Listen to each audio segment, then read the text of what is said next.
Deborah Honeywell couldn't ignore the instant attraction she felt when she met a sexy stranger. Scott was a very, very good-looking man, and we connected right away. But her strong and sturdy stud had a monstrous dark side. There was something eerie about him. His eyes were soulless. And Deborah would be plunged into a terrifying nightmare when she learned her dream man was a sadistic predator with a long trail of tears in his wake. He was a monster, the worst of the worst. Who knows how many victims are still out there? What he did is just unspeakable. When it comes to love and marriage, things aren't always as they seem. In the summer of 1988, 27-year-old Deborah Honeywell was at a crossroads. After ending a relationship with the father of her infant daughter, the Orlando, Florida native was ready for a change. I was very much in love with my daughter's father, but it just didn't work out. So I felt very depressed, very hurt, very insecure. So when her brother in West Palm Beach offered to have her work at his fireworks business for a few weeks, Deborah jumped at the chance. I was in a floral business, but during the summertime, it slows down dramatically. My brother said he needed help, and I thought it was good that I got away from my daughter's father for a little while. But just a few days after arriving, Deborah couldn't help noticing one of her new co-workers, Scott Erskine. He was at my brother's house. He had come in. Scott was a very good-looking man.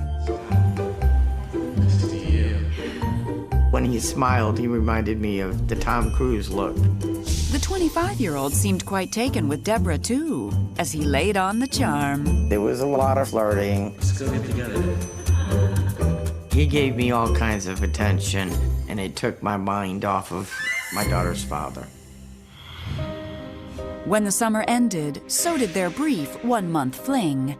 Deborah let Scott down gently and prepared to head back home to reopen her floral business. But Scott wasn't about to give up so easily. Scott followed me back to Orlando, and he pulled up right behind me. I felt like he was disrespecting me. I told you, I can't do this, okay? But I thought it was more like puppy love. He got attached, and he didn't want to let go. Scott left immediately, and Deborah didn't hear from him for weeks until she received an unexpected phone call. I had gotten a call from a nurse at a hospital, and she claimed that he was walking down the street and had collapsed. Hey, is he all right? Scott got on the phone. Are you okay? Well, no. And said he had a broken neck in the past, and that he had a wire in his neck and it re-broke. I was like, you know, a person doesn't survive this. With no one else to turn to, Scott pleaded with Deborah to let him stay with her as he recovered. She relented, but not before doing a little homework. The hospital wouldn't release him unless somebody picked him up. I felt kind of sorry for him, basically. But I was concerned with my daughter in the house, so I went to the police department and did a background check on him. And he came up clean. That September, Scott moved in with Deborah. And to her surprise, he was a welcome source of company. They put a halo vest on him, and that was a little devastating to see, but he was helping me out in my business. We were becoming closer, and he was just great with my daughter. Scott made me feel wanted, secure. I really started to fall in love with him. Debbie seemed excited about Scott. Her happiness level instantly rose, and she seemed to be much more motivated to start going on with her life. When the halo vest finally came off, Deborah was thrilled when Scott surprised her with a marriage proposal. It was perfect.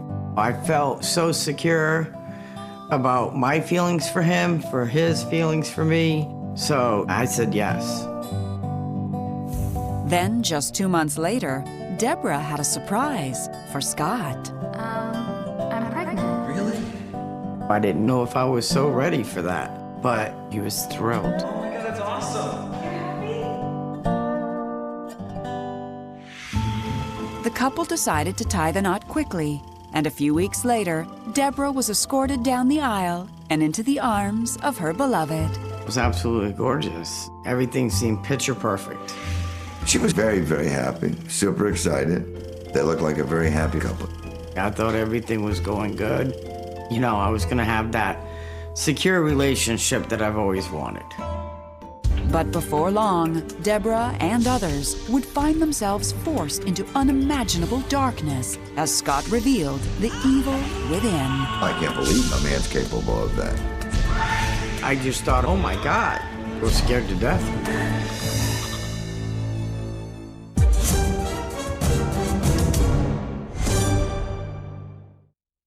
In the winter of 1989, Deborah Erskine and her new husband Scott were preparing for the birth of their first child. We went into our typical everyday life, pretty much right away. Everything was going good. But just a few weeks into their marriage, Deborah began noticing subtle changes in Scott's behavior. I didn't like him smoking, and he insisted on smoking in the house. And he definitely started drinking more. Please don't smoke in the house. When I confronted him about it, he said, "Get off my back, I can do what I want." This is my house. I make the rules. While he'd once complimented Deborah, Scott was now quick to cut her down. Man, you got that. What? I'm pregnant, not fat. Debbie told me those things, and I feared that Debbie was going to be let down again, hurt again, and be stuck with 2 children now. Deborah couldn't understand what was happening to her husband. Then, less than a month later, Deborah came home after grocery shopping and immediately sensed that something was wrong. I normally keep the curtains open, and I noticed the curtains were closed. It's too dark in here. It's not too dark. I want them closed. Don't tell me what to do. So I walked into the bedroom, Come back here. and Scott was right behind me, and he pushed me on the bed. He wrapped his hands around my neck, and I started trying to fight him off. He kept choking me, and the more I fought him, the more he pressed down on my neck. I'll kill you. I'll kill all of you. The look in his eyes was just a look that you never forget. And as I'm trying to get away from him, he kicked me in the stomach.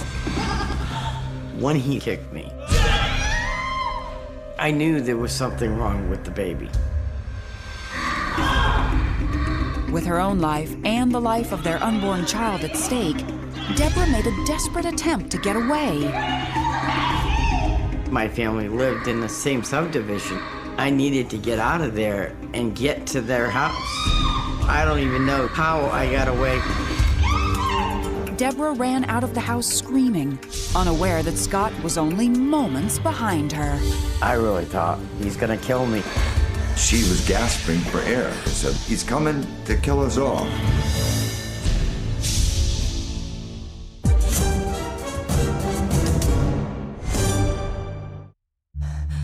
In the spring of 1989, Deborah Erskine was 5 months pregnant and running for her life from her husband, Scott. I was running as hard as I could to get away from him. And I got to my family's house. The front door flies open, and Debbie falls halfway in, and she's gasping for air. And I ran over to pick her up, and she managed to get the words out, "He's coming to kill us all." He's coming to kill us! And Scott drove up right after I got there. He's trying to kill me! And then Vance went out the door. All I knew is I just wanted to get my hands on him. I opened the door to the van, and I took the back of his head and I started smashing it. By this time, 6 neighbors are on the sidewalk. Everybody's calling 911. I felt like I was defending my family for their lives. Within minutes, police were on the scene. Fearing repercussions, neither Scott nor Vance pressed charges against each other. Once Scott gave his statement, he took off, leaving Deborah to take action. Best thing you can do at this point is get a restraining order. I wanted to press charges.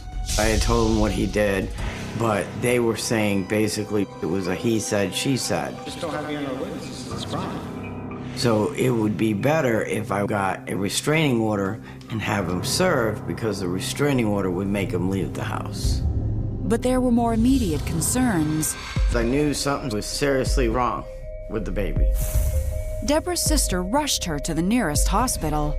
When I got to the hospital, they said I dilated 2 centimeters. And they gave me 3 choices: either be prepared for him to be mentally retarded, have an abortion, or I can keep him and take a chance and hope for the best. I knew in my heart of hearts that I needed to take that chance. Deborah was released from the hospital and immediately filed a restraining order against Scott. But when she returned home, Scott was waiting. What are you doing here? You have to leave. He decided to leave. I was scared to death. I didn't know where he was going, and I didn't care where he was going.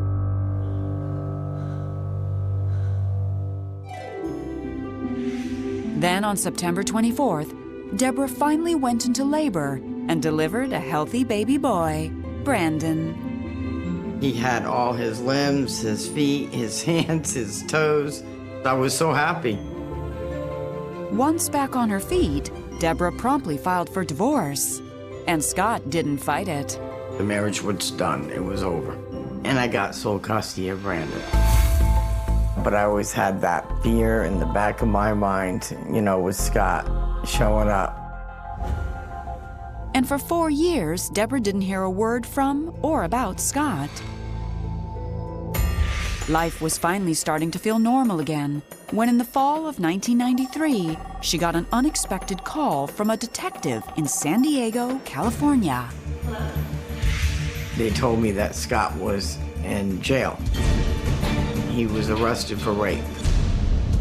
I was in such disbelief. Just a few days earlier in San Diego, Scott picked up a woman at a bus stop near his home. Scott invited her up. He then held her captive for about 4 hours, sadistically raping her.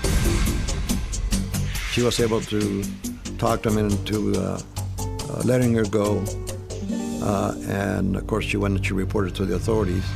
By March 3rd, 1994, Scott Erskine was found guilty of 10 charges, including rape, and pled guilty to possession of a deadly weapon. I knew he was a lot of things. He was capable, like I said, the look in that eye. Scott Erskine was sentenced to 70 years in prison, and as all prisoners in California, was forced to give a sample of his blood for DNA purposes. I was relieved that I didn't have to worry about him anymore. I felt safe at that point. But little did Deborah know, this was just the tip of the iceberg. Scott was more evil than she could have ever imagined. The years passed, and by the summer of 2002, Deborah was happily raising her 15-year-old daughter and her son Brandon, now 12. My childhood was amazing because I had everything I needed. There was no reason to ask about my father. And everything about my father was a secret. But secrets have a way of coming out, and the whole horrible truth about Brandon's father was about to be exposed. I got a phone call from a detective saying that they needed to come and talk to me right away about Scott. And I'm thinking, oh my God, Scott escaped. Scott Erskine? As soon as I heard Scott Erskine, that caught my attention immediately. I knew my dad's name. So, of course, I agreed for him to come there. I need you to finish your homework in your bedroom. I sent the kids in the back room because I didn't want Brandon to be involved in that conversation. I wanted to listen because I knew she was talking or referring to my father. And when the detective arrived, Deborah sat in stunned silence as he unleashed a story of undeniable horror. There's evil inside of him. I just broke down in tears, just immediately. I was like in shock. What he did was just unspeakable.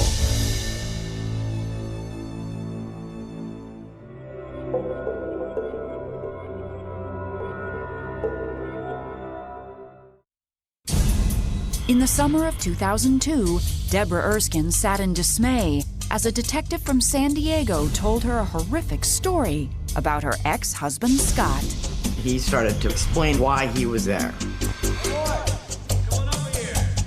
They were investigating a cold case concerning 2 boys that were murdered in San Diego. Scott Erskine, I feel bold. March 29th, 1993, we got a call to report to bodies of 2 young boys found. There was evidence that they were tortured. There was evidence of molestation. And they were strangled. Forensics were able to find cigarette butts, which they were able to extract DNA from.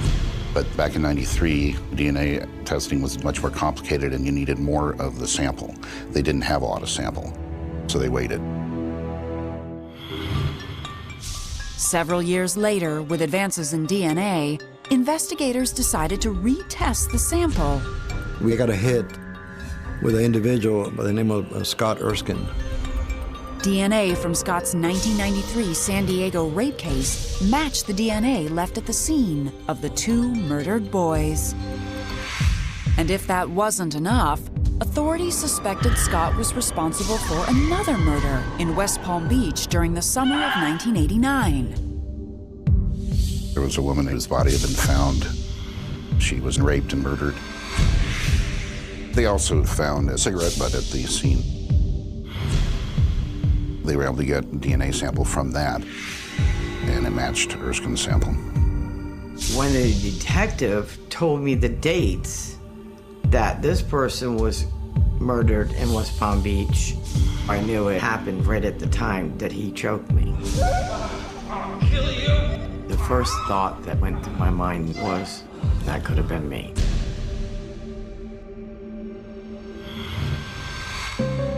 It's so surreal. I didn't think it could really happen to me. Never in a million years would I think that I was married to a serial killer. And just when things seemed they couldn't get any worse, Deborah's son Brandon appeared from behind the corner. I walked out into the living room and I told her, I was like, I heard everything. But I just broke down in tears, just immediately. This is what my father did, and what does that make me? I just started crying my eyes out and just hugging him.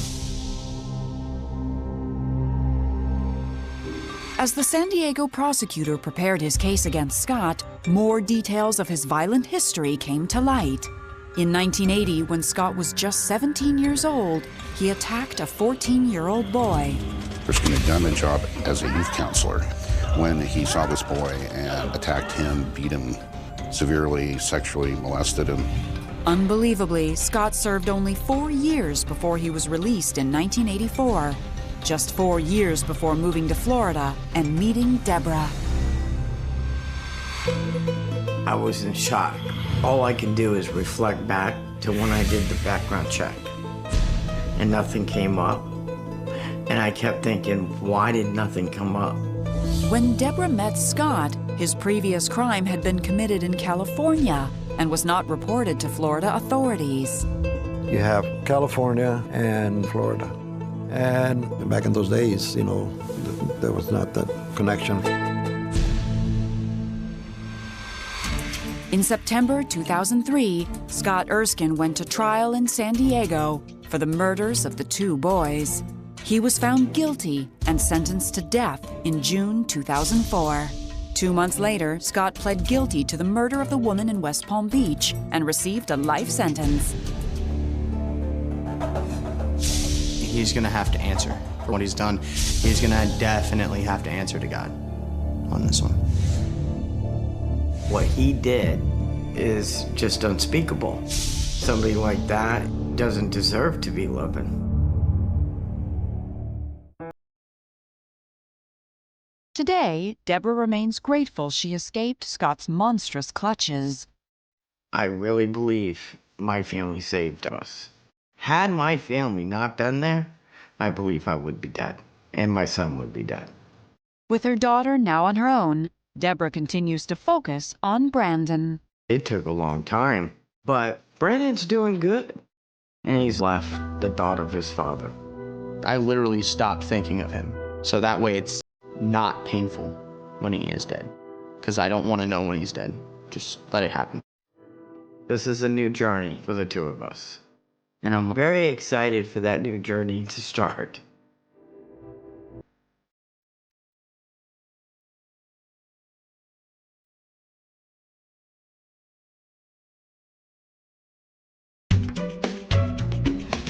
Rob Wedby was on the fast track to success when he met his future wife, Lisa Outlaw.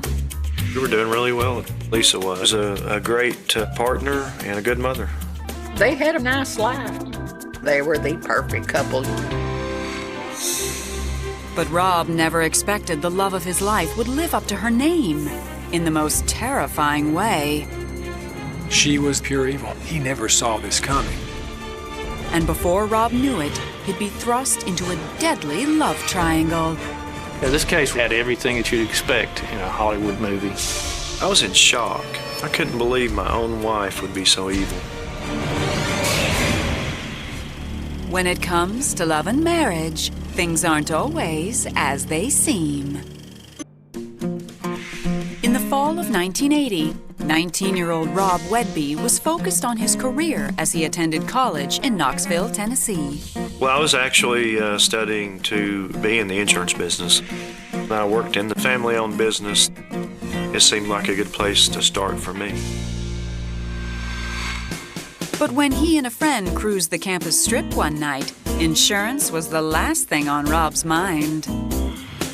My buddy and I were looking for dates. We pulled up to a red light, and there was a couple of girls that pulled up next to us, and they were trying to get our attention. Pull over. So we pulled over, and the girl in the passenger seat, I heard her say, "I get the driver." I thought she was a cute girl. The young blonde introduced herself as 17-year-old Lisa Outlaw. As the two chatted, Rob found himself impressed by more than Lisa's good looks. She was sports-oriented. We talked about football and boxing. I liked that. It gave us something in common to talk about. Let me give you my number. She wrote her number down, asked me to call her. I was glad that she did it. I'd love to see you guys sometime. Call me. 1 week later, Rob invited Lisa on a picnic lunch and soon realized Lisa's surname matched her slightly rebellious streak. Lisa's family was of modest means. Seemed like there was a little bit of tension there. Right away to Memphis. I hitchhiked. She really wanted to get out of her home. As the pair began dating exclusively over the next year, Rob did his best to keep Lisa distracted from her home life. Lisa enjoyed material things, and he was happy to be able to give her these gifts and see the look on her face when she got it. It meant a lot to him. But by the fall of 1981, Lisa started dropping not-so-subtle hints that she was ready to take the next step. Lisa wanted to get married, and I wanted to live together for a while first. But she said she wouldn't do that. If I wanted to do that, we had to get married. Rob was torn, but he wouldn't have to waffle on a decision for long. So I get a call from her one day, and her tone is rather upset. She said, "I'm pregnant." I don't know what to do. It scared the hell out of me, to be real honest about it. Pregnant? Really? It was quite a shock. I thought, well, we're going to get married and raise this child together. Lisa was extremely excited. She was walking on water. But just 2 months into wedding planning, Lisa casually dropped a devastating bombshell. Lisa said, so I've been meaning to tell you I'm not pregnant. I found out the other day. What? I made a mistake. Probably could have knocked me over with a feather. And it was no big deal to her. It was very confusing. But I didn't want to go back on my word. I'm sorry. So on a warm summer day, Rob married Lisa at his family church as planned. I felt like I was going to pass out. I wanted to run out of there. Rob was getting more and more nervous, but I remember saying it's going to be just fine. It was kind of stressful that day, but it turned out nice. They were the perfect couple. 3 years later, life only got better for the couple when they discovered Lisa was pregnant again and successfully delivered a healthy baby boy. Everybody was just bouncing off the walls, ecstatic. They seemed to be the picture-perfect storybook ending happy family. But this young family's perfect world would take a devastating turn when Rob's beautiful bride did the unimaginable. She was like a black widow. Lisa would do anything to get what she wanted. I never thought she was capable of anything close to that. I didn't even recognize her.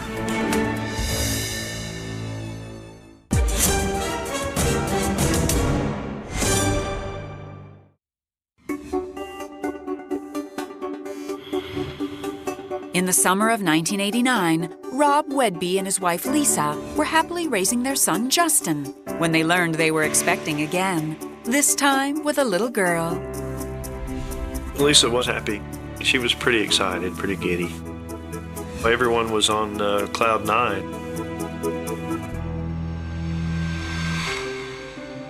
But 9 months later, when Lisa delivered baby Brittany, smiles of joy were suddenly replaced with concerned whispers. The doctor said, I have some bad news for you. Unfortunately, the news is not good. Brittany has Down syndrome. I don't wish that news on my worst enemy. I was at the office and the clerk said, Rob's on the phone, for you. He said, well, we were just told that we have a Downs baby. It was just devastating. But Rob's feelings were quickly overshadowed by Lisa's reaction.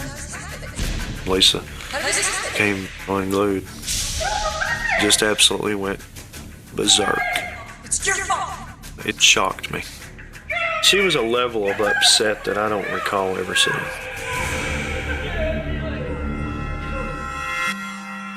As expected, the first few months with Brittany at home were not easy. Lisa had led a perfect life, and Brittany's birth changed all that. I don't think she was mentally nor emotionally prepared to handle that. Soon, Lisa began spending more time at their local church. Lisa got more and more active in the choir and stayed long after choir practice was over. So I took over a lot of the responsibilities for feeding and taking care of Brittany. Still, Rob was surprised when he started hearing ugly rumors that Lisa was having an affair with the church organist, Michael Frazier. I confronted Lisa about it, and she said, I could do a lot better than Michael Frazier. I thought about it for a minute, and I thought, yeah. So I let it go.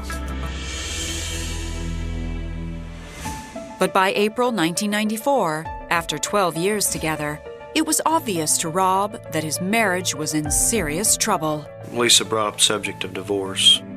And she said, I made an appointment with the attorney. I was coming to the realization that, well, maybe this is where we're going, even if I don't want to. So I said, hey, I'll just meet you there then. But When I walked in, you would have thought I was Clint Eastwood with a 44 Magnum out. I'll be right back. The attorney came out, and she said, I'm going to call 911. You need to leave now. So I left, thinking, what in the world? Later that night, Rob asked Lisa about the odd response.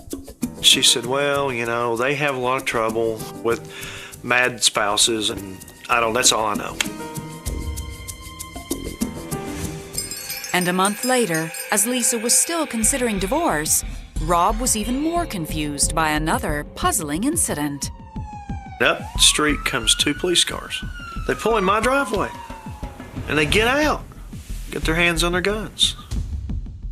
I'm thinking, whoa. And he said, we got a call about a domestic abuse case at 7600. I said, no, this is 7500. You got the wrong house. When Lisa arrived home moments later, Rob was even more baffled by her reaction. She just blew it off. She said, well, I guess they had the wrong address. Simple as that. Don't worry. So it was very confusing. But by that point, I'm just like, what's next? Rob didn't have to wait long. A few weeks later, Lisa did an about-face that changed everything. She said, I've been thinking about it, and maybe we should have at least one more run at it for the sake of the kids. And I was happy to hear that because that's what I wanted to do. But on June 8th, while Justin was staying with Rob's parents and Brittany was asleep, Rob awoke to a strange feeling. I was in that sort of la-la land, you know, where you're not sure, is this a dream, is this real?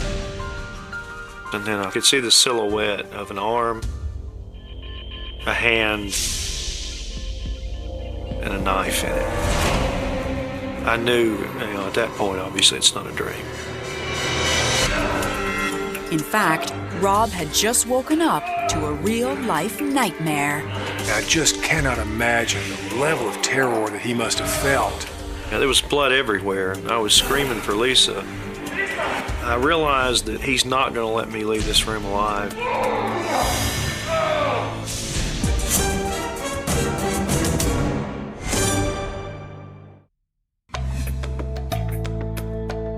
On June 8th, 1994, after reconciling with his wife Lisa, Rob Wedby awoke to his worst nightmare. Somebody was trying to kill me. I thought it was an intruder, a murderer. He was trying to stab me in the neck.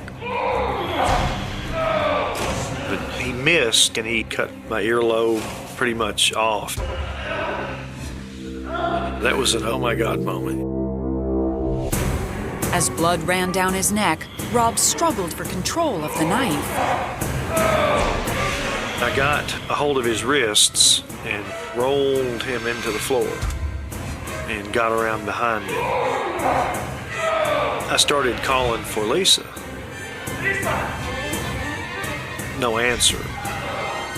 The first thing I thought is maybe he has actually killed her first.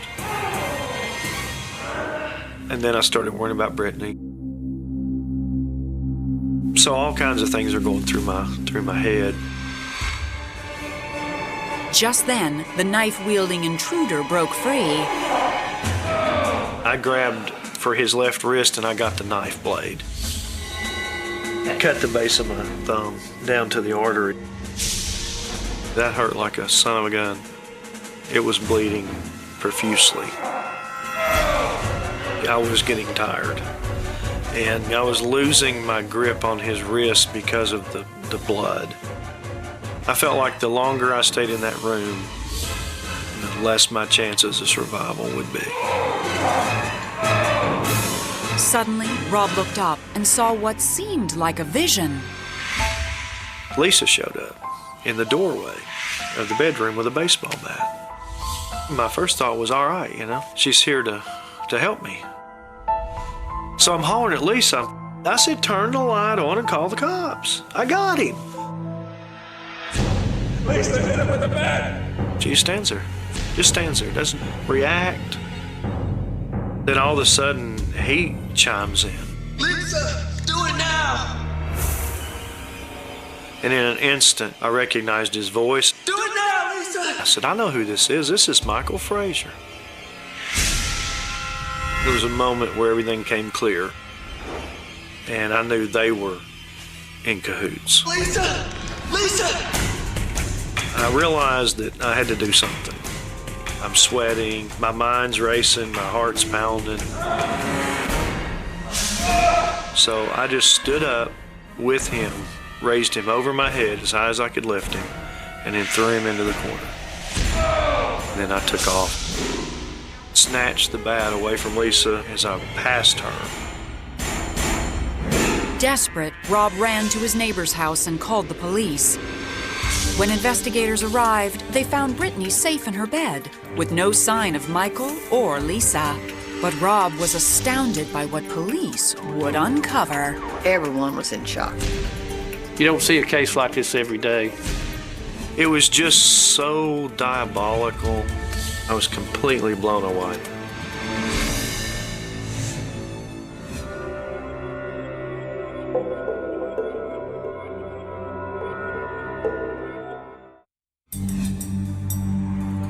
On the morning of June 8, 1994, Rob Wedby stood shaken and bleeding as police searched for his wife Lisa and his attacker, Michael Frazier. The first officer questioned me, and I told him that Michael Frazier had attacked me in my bed with a knife, and my wife was involved in it. I sustained a severed earlobe and a severed artery and tendon in my thumb. While Rob was treated for his injuries, police located Lisa at a neighbor's house. Lisa told us a stranger broke into the home in the middle of the night and attacked the sleeping couple, but we couldn't substantiate any injuries she'd suffered. She was very emotionless about it.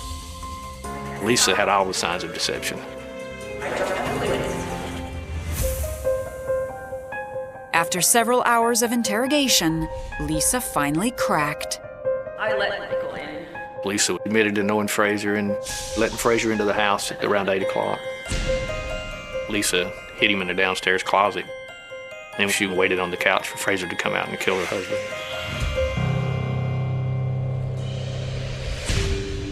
Lisa Wedby was arrested and charged with attempted first-degree murder and conspiracy to commit first-degree murder. Meanwhile, police located Michael Frazier at his home and arrested him with the same charges. When they hauled her off to jail and they hauled him off to jail, I was in shock. I never thought she was capable of anything close to that. As Rob's injuries healed, he began to look back at the strange events over the past several months. Everything came clear as to what was going on. Lisa was having an affair with Michael. Lisa filed to get a protective order on the grounds that Rob was abusing her. That explained the crazy incident when I went up to the attorney's office. I think she had told them that, I had threatened her. Then there was the mysterious domestic abuse call that sent police to Rob's home. Lisa had convinced Michael that she was a victim of domestic violence. I think Michael Frazier made the fraudulent 911 call to set me up. Problem is, Lisa hadn't gotten home before he made the call, and he told police the wrong address. Since their plans were failing every step of the way, the adulterous schemers turned to murder. If Rob Wedby had been killed, Lisa would stand to inherit the house, the property, all the money from any insurance policies, above $1 million. She would have gained not only her freedom, but financial freedom. I was disgusted. It is hard to believe that, someone that you've been married to, had children with, could actually be that cold. In September 1995, Michael Frazier was convicted of attempting to commit voluntary manslaughter. He was sentenced to 4 years in prison. I was very disappointed in the verdict. I believe he committed attempted first-degree murder because there was premeditation. I think he was manipulated by this woman She apparently was able to convince him that she was in danger and that Rob Whidbey had to be killed for her to be safe. But he stood to come away with quite a bit of money and a beautiful companion. On June 24, 1996, Lisa Whidbey pled guilty to solicitation for murder to avoid a potential 25-year prison sentence. Unbelievably, she received only 1 year in jail, followed by 3 years of probation. In my opinion, to do the things that Lisa was contemplating, she got it. No sentence. She did virtually no time. I was very disappointed. I regret the fact that I was not aggressive enough and that I didn't press harder to take that to trial. After 13 years of marriage, Rob filed for divorce and received full custody of Justin and Brittany. I guess I'm grateful after all that at least the children are safe. Lisa never asked about the kids. She never mentioned them. Let's just say there's a special place in hell for people like that.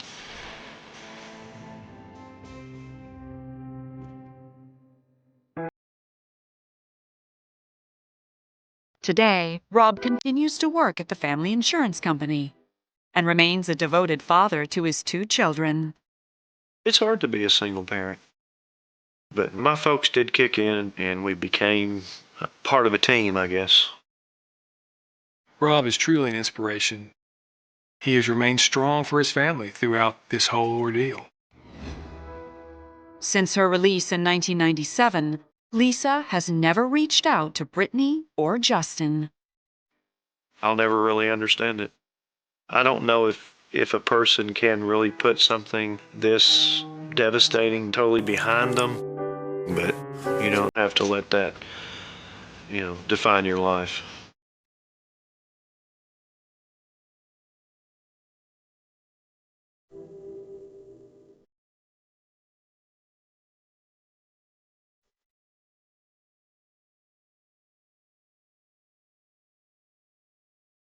At 2:17 a.m., the phone rang inside a quiet farmhouse on the outskirts of Millfield, Ohio, slicing through the stillness like a blade. The sound echoed down narrow hallways, bounced off faded wallpaper, and crept into the dark bedroom where 17-year-old Emily Harper lay asleep, unaware that these final moments of peace would soon vanish forever. Outside, a thin layer of fog clung to the cornfields, drifting low across the gravel road, swallowing the distant glow of streetlights, wrapping the town in a silence so deep it felt deliberate, as if the night itself were holding its breath. By dawn, that silence would be shattered. When Emily failed to show up for her shift at the diner the next morning, it raised only mild concern. Teenagers overslept. Cars broke down. Life in Millfield moved slowly, forgiving small disruptions. But by noon, unease crept into the air. By evening, panic had taken hold. And by nightfall, a cold case had been born. Millfield was the kind of town where front doors stayed unlocked and strangers were noticed instantly. A place where everyone knew which pickup truck belonged to which family, where Friday football games drew the entire population into the bleachers, and where nothing truly terrible was ever supposed to happen. The disappearance of Emily Harper did more than frighten the town. It ruptured its identity. She was last seen walking home from her friend's house just before midnight, her denim jacket pulled tight against the October chill, her Walkman tucked under her arm, her cassette tape rewound to her favorite song. The distance to her home was less than half a mile, a route she had taken hundreds of times, a road lined with familiar houses, dim porch lights, and quiet trees. A path so ordinary that no one imagined it could become a corridor into darkness. Search parties flooded the fields at sunrise. Volunteers combed through corn rows, shouted her name into empty barns, peered into ditches and culverts, scoured the banks of the nearby creek. Dogs were brought in. Helicopters circled overhead. Every abandoned shed, every rusted truck, every patch of disturbed earth was inspected with growing urgency. But there was no trace, no shoe, no jacket, no blood. Not even a footprint in the soft dirt. It was as if Emily had stepped off the face of the earth. Within days, The story ripped beyond county lines, spilling into state news, then national headlines. Teen vanishes in small Ohio town. Midnight walk ends in mystery. Community on edge as girl disappears without a trace. Reporters crowded the sheriff's office, microphones shoved forward, cameras trained on grim-faced officials who had no answers to give. And in the center of it all stood Emily's parents, hollow-eyed, clinging to hope even as every hour that passed chipped away at its edges. Her bedroom remained untouched. Her bed neatly made. Her posters still taped to the wall. Her school books stacked on the desk, a half-finished homework assignment left exactly where she had abandoned it. For weeks, investigators chased leads that dissolved into nothing. A truck seen idling near the road. A man spotted at the edge of the field. A scream someone thought they heard, maybe sometime after midnight. Each tip sparked frantic activity, only to collapse under scrutiny, leaving behind exhaustion and despair. Then came the first true shock. 3 weeks after Emily vanished, a farmer discovered her denim jacket tangled in barbed wire nearly 5 miles from where she was last seen. The fabric was torn. Mud stained the cuffs. One sleeve had been ripped almost completely off. But there was no blood. No DNA that technology at the time could extract. No fingerprints. Just a single, chilling implication. Emily had been there, alive or dead, and whatever happened to her did not occur near home. The jacket transformed the case from a missing person investigation into something far darker. Detectives began to work backward, reconstructing Emily's final known movements minute by minute. She had left her friend's house at 11:43 p.m., verified by a phone call logged minutes earlier. She had been seen by a neighbor walking along the road at approximately 11:55, her silhouette briefly illuminated by headlights. After that, nothing. A blank stretch of time where countless possibilities existed, but none could be proven. Suspicions fell quickly on those closest to her. Ex-boyfriends, classmates, co-workers at the diner. A local mechanic rumored to have a temper. Each was questioned. Each denied involvement. Alibis were checked. Stories cross-examined. Polygraph tests administered. No charges were filed. As weeks turned into months, the case cooled. Leads dried up. Witness memories faded. The town tried to resume its routines, but the absence lingered like a shadow. Emily's face stared out from posters taped to store windows, pinned to telephone poles, printed on milk cartons. Her name became a whispered prayer, a cautionary tale, a wound that refused to heal. And then the years began to pass. In 1989, skeletal remains were discovered in a wooded area outside a neighboring county. For 3 agonizing weeks, the town held its breath. Dental records finally ruled them out. Not Emily. In 1993, a serial offender was arrested in another state, and rumors exploded that he might be responsible. Detectives traveled, interviewed, probed. Nothing connected him to Millfield. In 1997, new technology promised breakthroughs, but the evidence locker held little to test.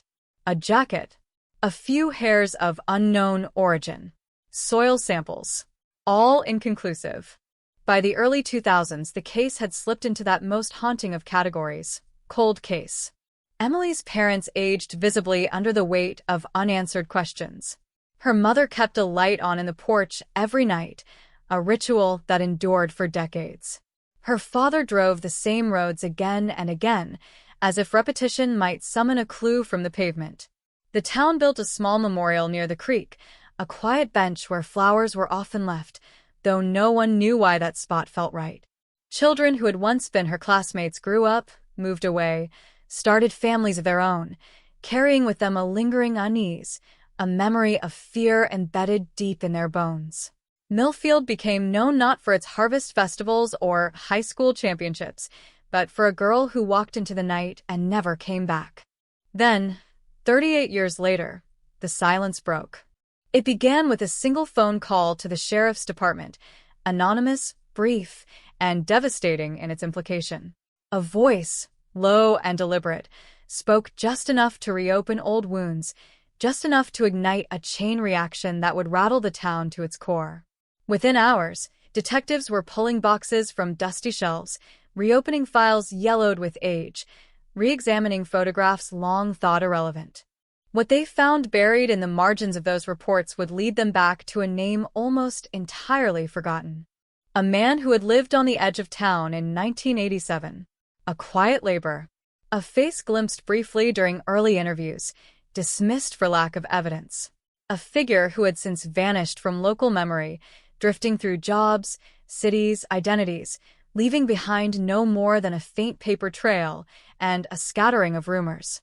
And now, decades later, he had resurfaced.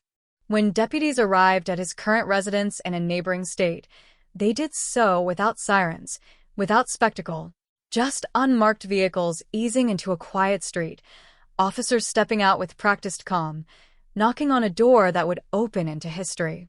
Inside lived a man in his late 60s, stooped, gray, unremarkable. A grandfather. A retiree. A neighbor who waved politely and kept his lawn trimmed. He did not resist arrest. News of the sudden apprehension spread through Millfield like wildfire. Phones buzzed. Radios crackled. Social media erupted. Ohio 1987 cold case revived. Sudden arrest rocks small town. The headline ricocheted across screens, reopening grief, reviving suspicion, resurrecting ghosts. For those who had lived through the nightmare, it felt unreal, as though time itself had folded in on them. For younger residents, it was a story they had grown up hearing, now violently dragged into the present. And for Emily's family, it was the first tangible movement in nearly 4 decades, a tremor of possibility that threatened to collapse into either justice or renewed heartbreak. As investigators prepared to interrogate the suspect, they carried with them not just evidence, but the unbearable weight of years, of missed chances, of questions that had never stopped echoing. Somewhere within those forgotten files, those blurred photographs, those half-remembered statements, lay the truth of what happened on that fog-crowded road in 1987. And now, at last, that truth was stirring. But whether it would finally emerge or retreat once more into silence remained terrifyingly uncertain. The interrogation room smelled faintly of disinfectant and old coffee, a sterile space built for truth yet haunted by deception. The fluorescent lights hummed overhead, casting a pale sheen across the metal table, the scuffed linoleum floor, the camera mounted high in the corner. When the suspect was led inside, the air itself seemed to tighten, as if the walls were leaning inward to listen. His name was Daniel Mercer. In 1987, he had been 30 years old, a seasonal laborer who drifted between farms and construction sites, renting a small trailer on the outskirts of Millfield. No criminal record, no known enemies. A man who kept to himself, paid in cash, drank alone, and rarely spoke more than necessary. To most, he had been invisible. To investigators, he had been one of dozens briefly questioned, then released when nothing concrete tied him to Emily Harper. Now, nearly 4 decades later, he sat hunched in the metal chair, hands folded, eyes fixed on the tabletop. His hair had thinned to wisps of gray.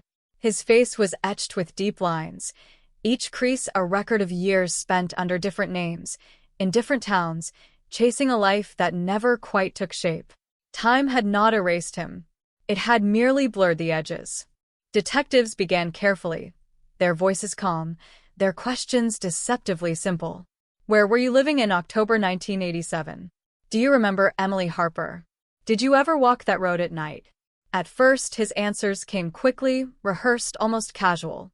Yes, he had lived nearby. Yes, he vaguely remembered the girl. No, he had never spoken to her. No, he had not been out that night. He claimed he had been home, alone, listening to the radio, drifting in and out of sleep. Then they showed him the photographs. Grainy images pulled from long-forgotten film rolls. A blurred figure standing near the roadside. Tire tracks cutting sharply into the dirt. The torn denim jacket snagged on barbed wire. His breathing shifted. His hands trembled, almost imperceptibly. For a moment, his eyes flicked upward, meeting the gaze of the detectives, then dropped again, retreating behind a curtain of practiced detachment. What Mercer did not know What no one in Millfield knew was that a quiet revolution had been unfolding inside forensic science. Advances in DNA analysis had transformed fragments once considered useless into powerful instruments of identification.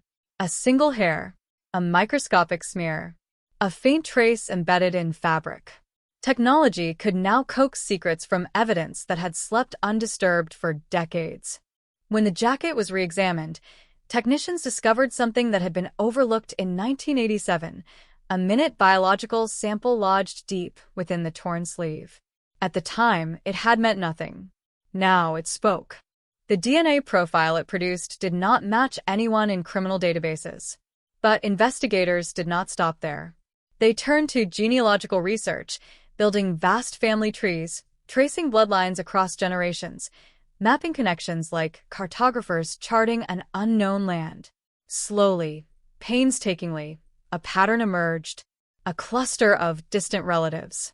A trail leading backward, across state lines, through census records, marriage licenses, birth certificates, and death notices. At the center of it all stood Daniel Mercer. When confronted with the evidence, his composure faltered. The room filled with the sound of his labored breathing, the soft click of the recorder capturing every pause, every hesitation. He shook his head, muttered denials, insisted on coincidence. But doubt had entered the space, thick and heavy, pressing against his chest. Outside the interrogation room, Millfield waited. The news of the arrest tore open memories long sealed away. Older residents found themselves reliving the autumn of 1987, the search parties, the whispered fears, the uneasy nights. Younger generations, who had known the story only through fragments and rumor, now saw the faces behind the headlines, the pain behind the myth. Local reporters staked out the courthouse. National networks sent crews. Satellite trucks lined the streets. The town that had spent decades avoiding attention was once again thrust beneath an unforgiving spotlight. Emily's parents were informed in a quiet meeting with the sheriff. They listened in silence, hands clasped tightly together, eyes fixed on the worn wooden desk between them. No tears came. Not yet. The news was too fragile, too volatile, to trust. Hope, after so many years, felt dangerous. As investigators dug deeper into Mercer's past, a disturbing portrait began to form. In the late 1980s and early 1990s, he had drifted across the Midwest, leaving behind a faint trail of short-term jobs and abruptly terminated leases. In several towns, young women had reported unsettling encounters. A man who followed them too closely, who lingered near bus stops, who asked invasive questions, who seemed to appear and disappear without pattern. None of the incidents had risen to the level of arrest. None had been linked. Each stood alone, a single thread in a tapestry no one realized was forming. Former neighbors in Millfield recalled his habit of late-night walks. His habit of standing at the edge of his property, smoking, watching the road. One remembered seeing his truck idling near the intersection around midnight more than once, though at the time it had seemed insignificant. Another recalled a heated argument with an unknown woman, muffled voices drifting through the darkness, followed by sudden silence. All of it had been filed away, dismissed, forgotten. Until now. Detectives reconstructed the night of Emily's disappearance with renewed urgency. They mapped out every known sighting, every vehicle report, every faint recollection dredged up from memory. A possible sequence took shape, fragile yet compelling. Emily walking alone, a truck slowing beside her. A voice calling out, perhaps offering a ride, perhaps asking for directions. A moment of hesitation. A decision made in seconds. A door opening. A life diverted. But theory alone was not enough. They needed proof. Something irrefutable. Search teams returned to the fields and woods, guided by satellite imagery, ground-penetrating radar, and dogs trained to detect even the faintest trace of human remains. They followed property records, identifying land Mercer had once owned, rented, or accessed. Old wells were inspected. Abandoned barns reopened. Forgotten ravines probed. Each dig carried the unbearable tension of possibility, the dread of discovery, the hope of resolution. Days turned into weeks. Then, one cold morning, a call came in from a remote patch of woodland 30 miles outside Millfield. A hunter, wandering off-trail, had stumbled upon a shallow depression in the earth, its surface disturbed, unnatural. Beneath a thin layer of leaves and soil lay fragments of bone. The scene was secured within minutes. Forensic teams descended, their movements precise, methodical. Each clod of dirt was removed by hand. Each fragment catalogued, photographed, preserved. As the pit widened, the outline of a human form emerged, curled unnaturally, as if in a final, futile attempt to protect itself. The remains were transported to the state crime lab under armed escort. The town waited once more, suspended between dread and anticipation. News outlets speculated wildly. Was this Emily? Had the truth finally surfaced? Or would another cruel twist extend the agony? The results arrived 2 days later. Dental records confirmed what many already feared. The remains belonged to Emily Harper. The announcement struck Millfield with the force of a physical blow. Church bells rang. Candles flickered in windows. Strangers embraced in the streets. For the first time in 38 years, there was certainty. Emily had not simply vanished. She had been taken. She had been killed. And she had been hidden away, consigned to silence beneath the earth. In the interrogation room, detectives placed the forensic report on the table in front of Daniel Mercer. The words lay stark and undeniable, black ink on white paper, carrying the weight of a life extinguished. For a long moment he said nothing. Then his shoulders sagged. The story that followed spilled out in fragments, uneven, halting, punctuated by long silences. He claimed it had been an accident, that he had offered her a ride, that she had panicked, that she had tried to jump from the moving truck, that she had fallen, struck her head, that fear had driven him to hide what he believed was already beyond saving. Investigators listened, recording every word, aware that truth and fabrication often intertwined, that confession did not always mean clarity. Yet certain details no one else could have known, aligned chillingly with the physical evidence. The location, the terrain, the way the jacket had torn. Piece by piece, the night of October 1987 began to reassemble itself, a mosaic of terror and irreversible choice. And as the full scope of what had happened slowly came into focus, one realization cut through the noise, stark and unforgiving. The town of Millfield had not simply lost a girl. It had lost its innocence. And that loss had shaped every year that followed. But even as the case edged closer to resolution, new questions emerged, darker and more unsettling. Questions about motive, about opportunity, about whether Emily had truly been alone in her final moments. Because in the margins of Mercer's confession, in the faint discrepancies between his words and the evidence, investigators sensed the presence of something more. A shadow behind the shadow. A possibility that the truth, once again, might be more terrifying than anyone had imagined. The confession did not bring relief. It brought unease. In the hours after Daniel Mercer's statement, the interrogation room remained heavy with an unspoken tension, as though the air itself resisted closure. Every word he had spoken was dissected, replayed, slowed, transcribed, cross-examined against decades-old reports and freshly uncovered forensic data. Patterns emerged, but so did gaps. And within those gaps, doubt took root. Mercer's timeline faltered in subtle ways. His recollection of distances was inconsistent. His description of the terrain near the burial site conflicted with satellite imagery. He spoke of panic, of fear, of irrational choices, yet certain actions suggested planning. The shallow grave had been carefully positioned to avoid erosion. The jacket discarded miles away pointed not to chaos, but to deliberate misdirection. The investigators felt it instantly. This was not the full story. They began again, retracing every step, not only of Emily's final night, but of Mercer's life. The pattern of his movement across states was no longer seen as random drift. It was a rhythm. Arrive. Work. Observe. leave. Each stay brief. Each departure abrupt.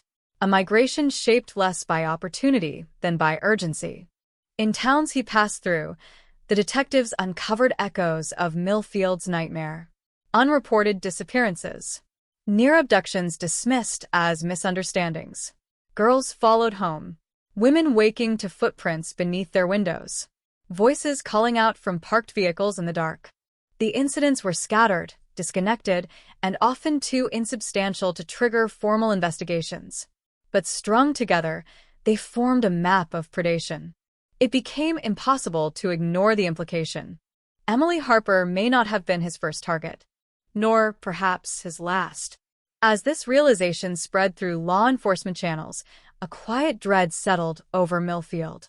The case was no longer just about one lost girl.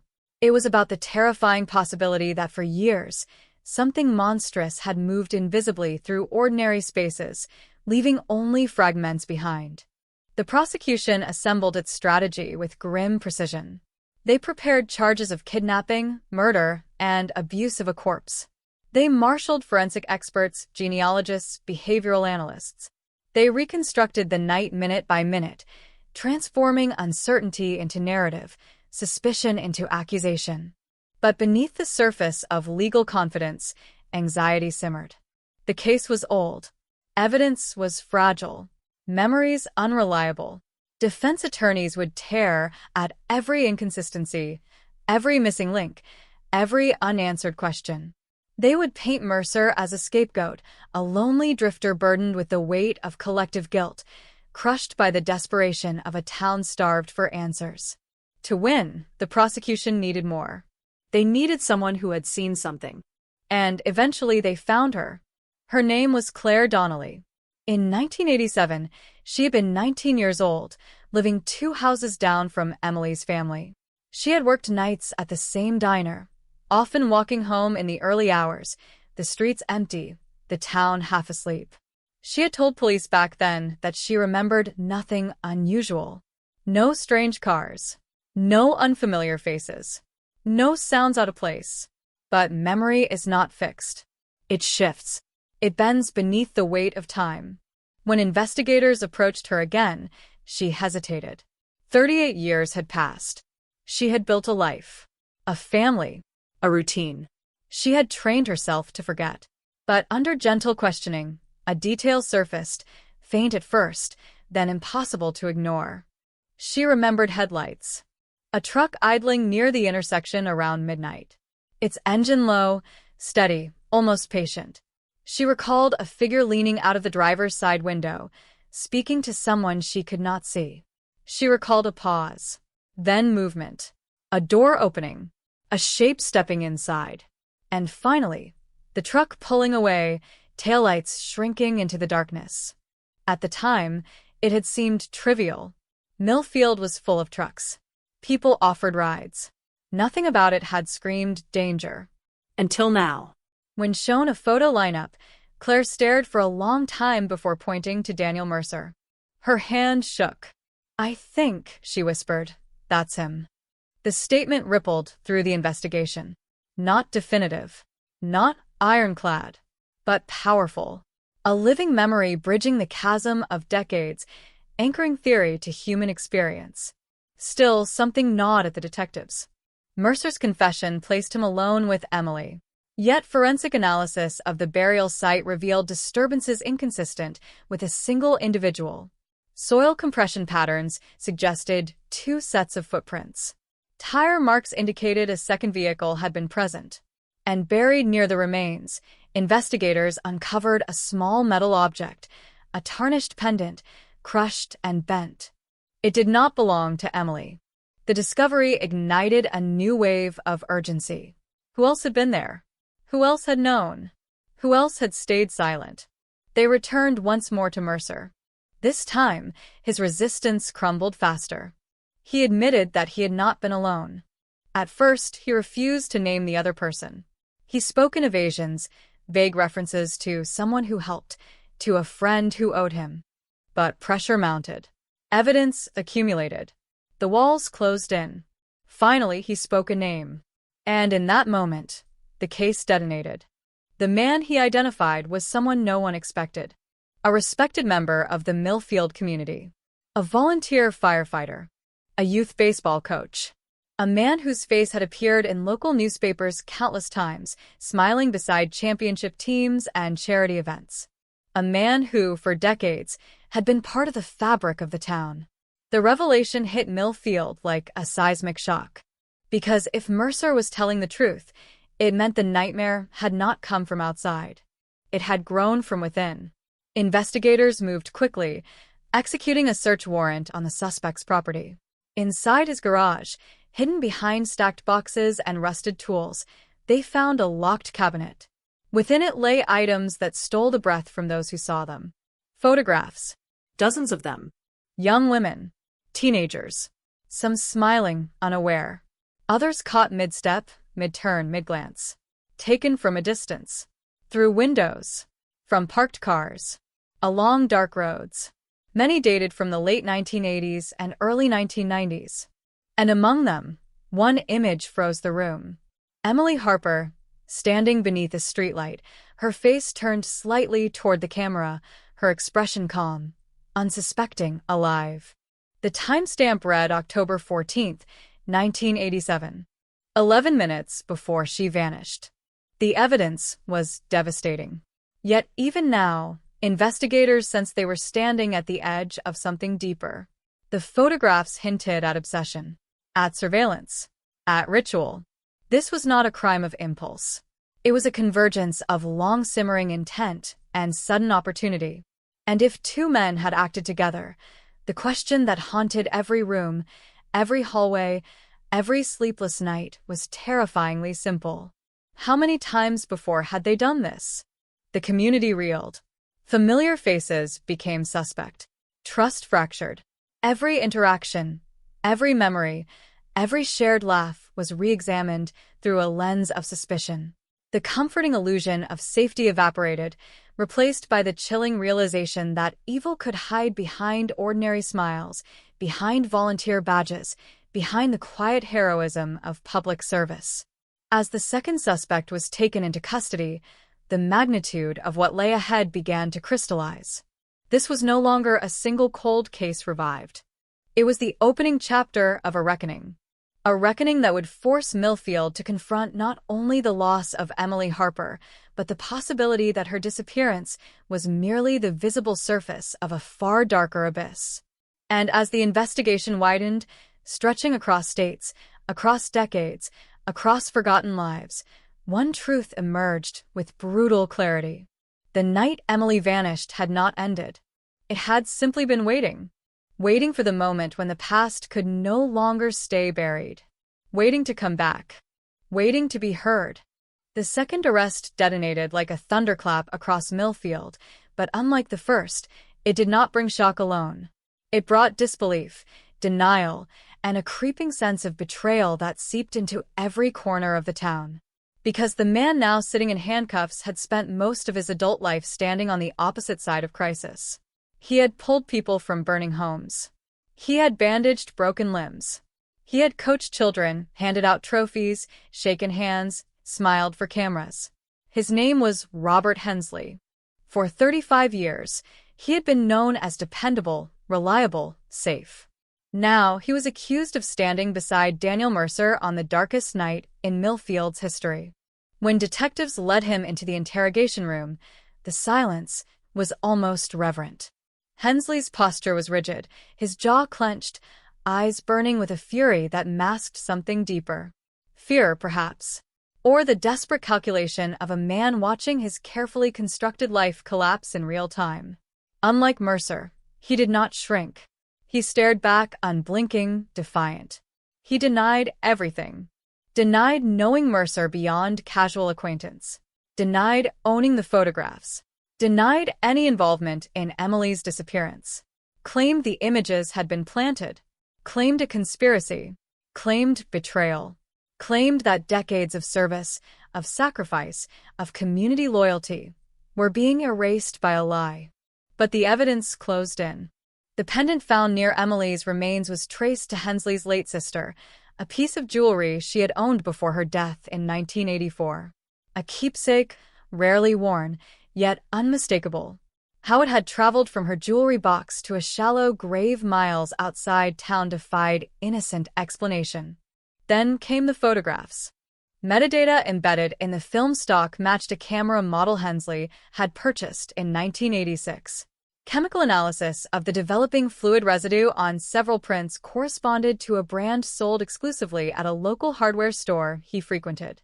And hidden in a locked drawer of his workshop, investigators uncovered negatives, proof that the images had originated in his possession. Still, he denied. Hours turned into days. Interrogations stretched late into the night. Each session peeled back another layer of resistance, exposing flashes of panic, flickers of rage, brief cracks where truth threatened to surface. Yet Hensley clung to silence, as though words themselves could condemn him more than evidence ever would. Meanwhile, the investigation surged outward, no longer confined to Millfield. Forensic genealogists cross-referenced missing persons databases, matching timelines, geographic movement, and behavioral patterns. They discovered a disturbing alignment.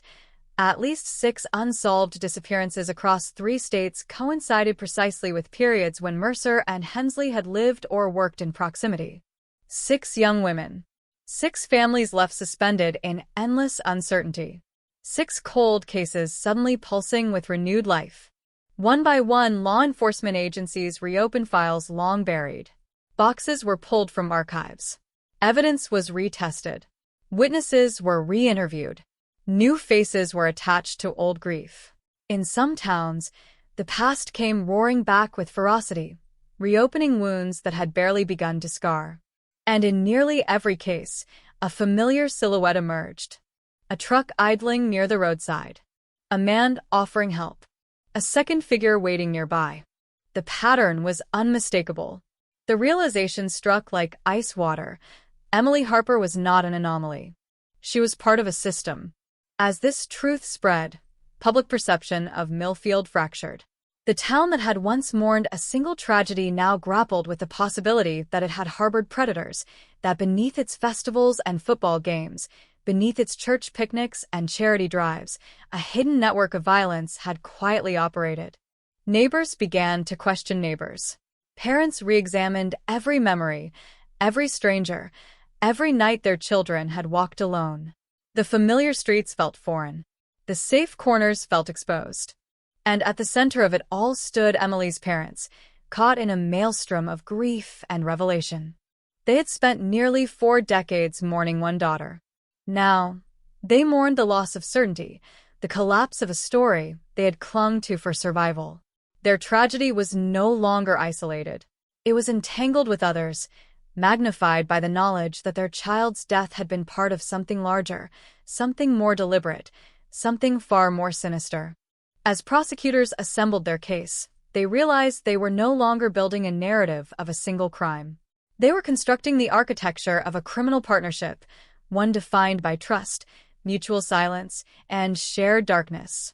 They theorized that Mercer and Hensley had met through casual labor, bonding over isolation, resentment, and unspoken urges.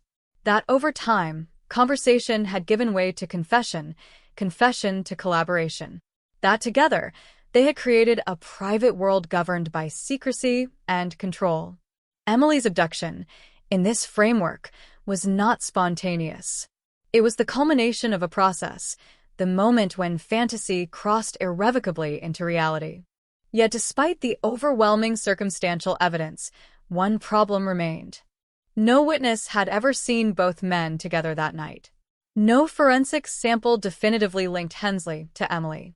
The prosecution needed a bridge. They found it in a forgotten tape. In 1991, during an unrelated investigation, police in Indiana had seized a box of audio cassettes from a storage unit rented by Mercer. At the time, they had been deemed irrelevant. Home recordings, poor quality, no clear content. The box had been archived, then forgotten. Now, with fresh urgency, technicians digitized the tapes, filtering static, amplifying whispers, isolating faint voices buried beneath layers of distortion. On the 3rd cassette, recorded in October 1987, they heard it. 2 men. speaking in hushed tones, arguing. A name surfaced through the noise, faint but unmistakable. Emily. The room went silent as the audio played. Mercer's voice trembled. Another voice, deeper, steadier, colder, responded. The conversation was fragmented, incomplete, but its meaning was devastatingly clear. They spoke of mistakes, of getting rid of things, of making sure it never comes back, and then, chillingly, of doing it better next time. Voice comparison analysis matched the second speaker to Robert Hensley. The evidence at last had a voice. When confronted with the tape, Hensley's composure collapsed. The mask shattered. Rage surged, then dissolved into exhaustion. His shoulders slumped. His eyes closed. And in that moment, decades of silence crumbled beneath the weight of inevitability. He did not confess fully, but he admitted enough. Enough to place himself at the scene. Enough to confirm the partnership. Enough to obliterate any remaining illusion of innocence. The news of his partial admission exploded across the nation. Headlines blazed. Commentators speculated. Analysts dissected. Millfield's name became synonymous not only with tragedy, but with betrayal. And as prosecutors prepared to bring both men to trial, a chilling question took hold of every conversation, every broadcast, every sleepless night. If Mercer and Hensley had acted together, if their crimes had stretched across years and states, if Emily had been only one victim among many, how many stories remained untold? How many names lay buried in forgotten files? How many families were still waiting, unaware that their answers were finally within reach? Because with each new case reopened, each new lead unearthed, the scope of the horror expanded, revealing a shadow that extended far beyond Millfield, far beyond Ohio, far beyond anything anyone had dared to imagine. And somewhere within that darkness, more truths waited. Not for mercy, not for understanding, but to be dragged, at last, into the unforgiving light. The courtroom was silent, but it was not calm. It throbbed with a nervous energy, a collective breath held too long, a tension thick enough to taste. Wooden benches creaked beneath shifting bodies. Cameras clicked in restrained bursts. The faint rustle of legal documents echoed like distant thunder. And at the center of it all, Daniel Mercer and Robert Hensley sat side by side, two aging men bound together by crimes that had outlived their youth, their strength, their illusions. The trial was set to become one of the most significant criminal proceedings in Ohio's modern history. Prosecutors understood the stakes. They were not simply trying two defendants. They were resurrecting decades of pain, stitching together fractured memories, persuading jurors to believe in a truth buried under nearly 40 years of dust and doubt. Every detail had to be airtight, every narrative thread-woven with surgical precision. They began with the night itself. A timeline projected onto massive courtroom screens reconstructed October 14, 1987, minute by minute. Emily leaving her friend's house. The phone call logged at 11:43 p.m. The neighbor's fleeting sighting at 11:55. Claire Donnelly's recollection of headlights idling, a truck waiting, a door opening. The cassette recording. The jacket in the field. The grave in the woods. Piece by piece, the past unfolded before a jury that listened in stunned silence. Then came the witnesses. Claire Donnelly took the stand, her voice trembling as she revisited a memory she had spent decades trying to forget. She spoke of the night air, the smell of wet leaves, the soft growl of an engine. She spoke of hesitation, of instinct whispering that something was wrong, of the regret that followed her for years. Her eyes never left the defendants as she identified Mercer. Her hands shook when she pointed to Hensley. Forensic analysts followed, explaining DNA extraction techniques that bordered on science fiction to those who remembered the limitations of the 1980s. They described microscopic traces preserved against all odds. They explained genealogical mapping, the mathematical probability of genetic relationships, the statistical near-certainty that had led investigators to Mercer. Charts filled the screens, dense with data, transforming abstract science into irrefutable logic. Then came the audio. When the cassette recording played in open court, a shudder rippled through the room. Static crackled. Voices emerged. Low. Urgent. Intimate. Two men locked in secret, speaking of disposal, of silence, of repetition. The word Emily surfaced like a ghost, and for a moment, the courtroom seemed to contract, as if the very walls recoiled from what they heard. Emily's mother broke down. Her sobs cut through the proceedings, raw and unfiltered, a sound of grief delayed by decades, now erupting with unstoppable force. The judge called for recess. The jurors filed out in stunned silence. And in the hallway, reporters whispered what everyone was thinking. This was no longer a trial. It was an exhumation. When proceedings resumed, the prosecution turned toward motive. Behavioral psychologists testified about predatory partnerships, about how shared deviance reinforces fantasy, how secrecy forges loyalty stronger than fear, how crimes escalate when boundaries are no longer internal but external. They described the gradual descent from voyeurism to abduction, from fixation to control, from desire to annihilation. They described Mercer as the hunter. They described Hensley as the architect. Together, they formed a system. The defense fought back fiercely. They attacked the reliability of memory. They questioned the integrity of decades-old evidence. They portrayed Mercer as a desperate, lonely man manipulated into confession. They painted Hensley as a community servant destroyed by coincidence and corrupted technology. They raised doubts, sowed confusion, chipped relentlessly at the edges of certainty. But cracks in the defense appeared quickly. Under cross-examination, Mercer's version of events unraveled. Timelines shifted. Distances changed. Details contradicted forensic reality. Each inconsistency tightened the noose. And when prosecutors confronted him with the pendant, the photographs, and the audio tape, his voice faltered, his eyes dropped, and his composure collapsed. Hensley fared no better. When pressed about the negatives hidden in his workshop, he offered shifting explanations. When questioned about the pendant, he claimed forgetfulness, then coincidence, then silence. And when asked about the voice on the tape, he stared at the table for a long moment before whispering, "I don't remember." The courtroom did. As the trial stretched into weeks, its psychological toll deepened. Jurors struggled to sleep. Reporters spoke in hushed tones. Millfield itself seemed to hold its breath, waiting for a verdict that felt both inevitable and impossible. But beneath the legal spectacle, another story was unfolding. In distant towns, families began to receive phone calls. Authorities contacted relatives of women who had vanished decades earlier, reopening cases long resigned to silence. They asked questions that reopened wounds. They shared details that sent shivers through grieving hearts. They spoke of patterns, of timelines, of geographic overlap. And slowly, agonizingly, connections formed. In Indiana, skeletal remains found in 1992 were reanalyzed and identified as belonging to a 19-year-old college student last seen hitchhiking along a highway Mercer had traveled.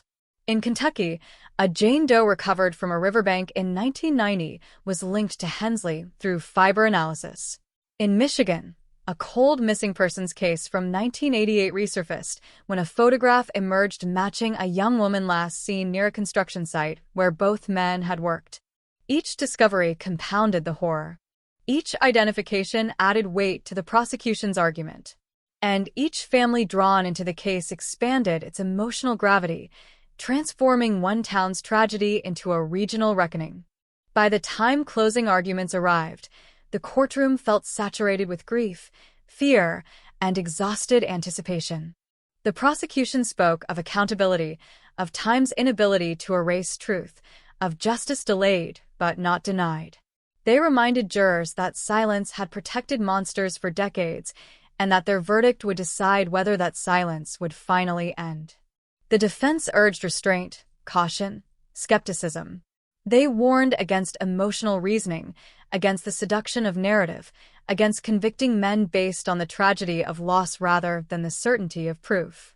Then, the jury disappeared behind closed doors. For 2 days, Millfield waited. Churches filled. Candlelight vigils bloomed across front lawns. Old friends reunited in uneasy solidarity. The town that had fractured under suspicion now clung desperately to collective resolve, bound by the shared weight of expectation. When the jurors returned, the air was electric. The foreperson stood. On the charge of aggravated kidnapping, guilty.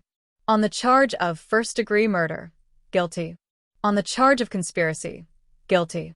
The words landed like hammer blows. Emily's parents collapsed into each other's arms. Mercer wept openly. Hensley stared forward, unmoving, his face a mask carved from stone.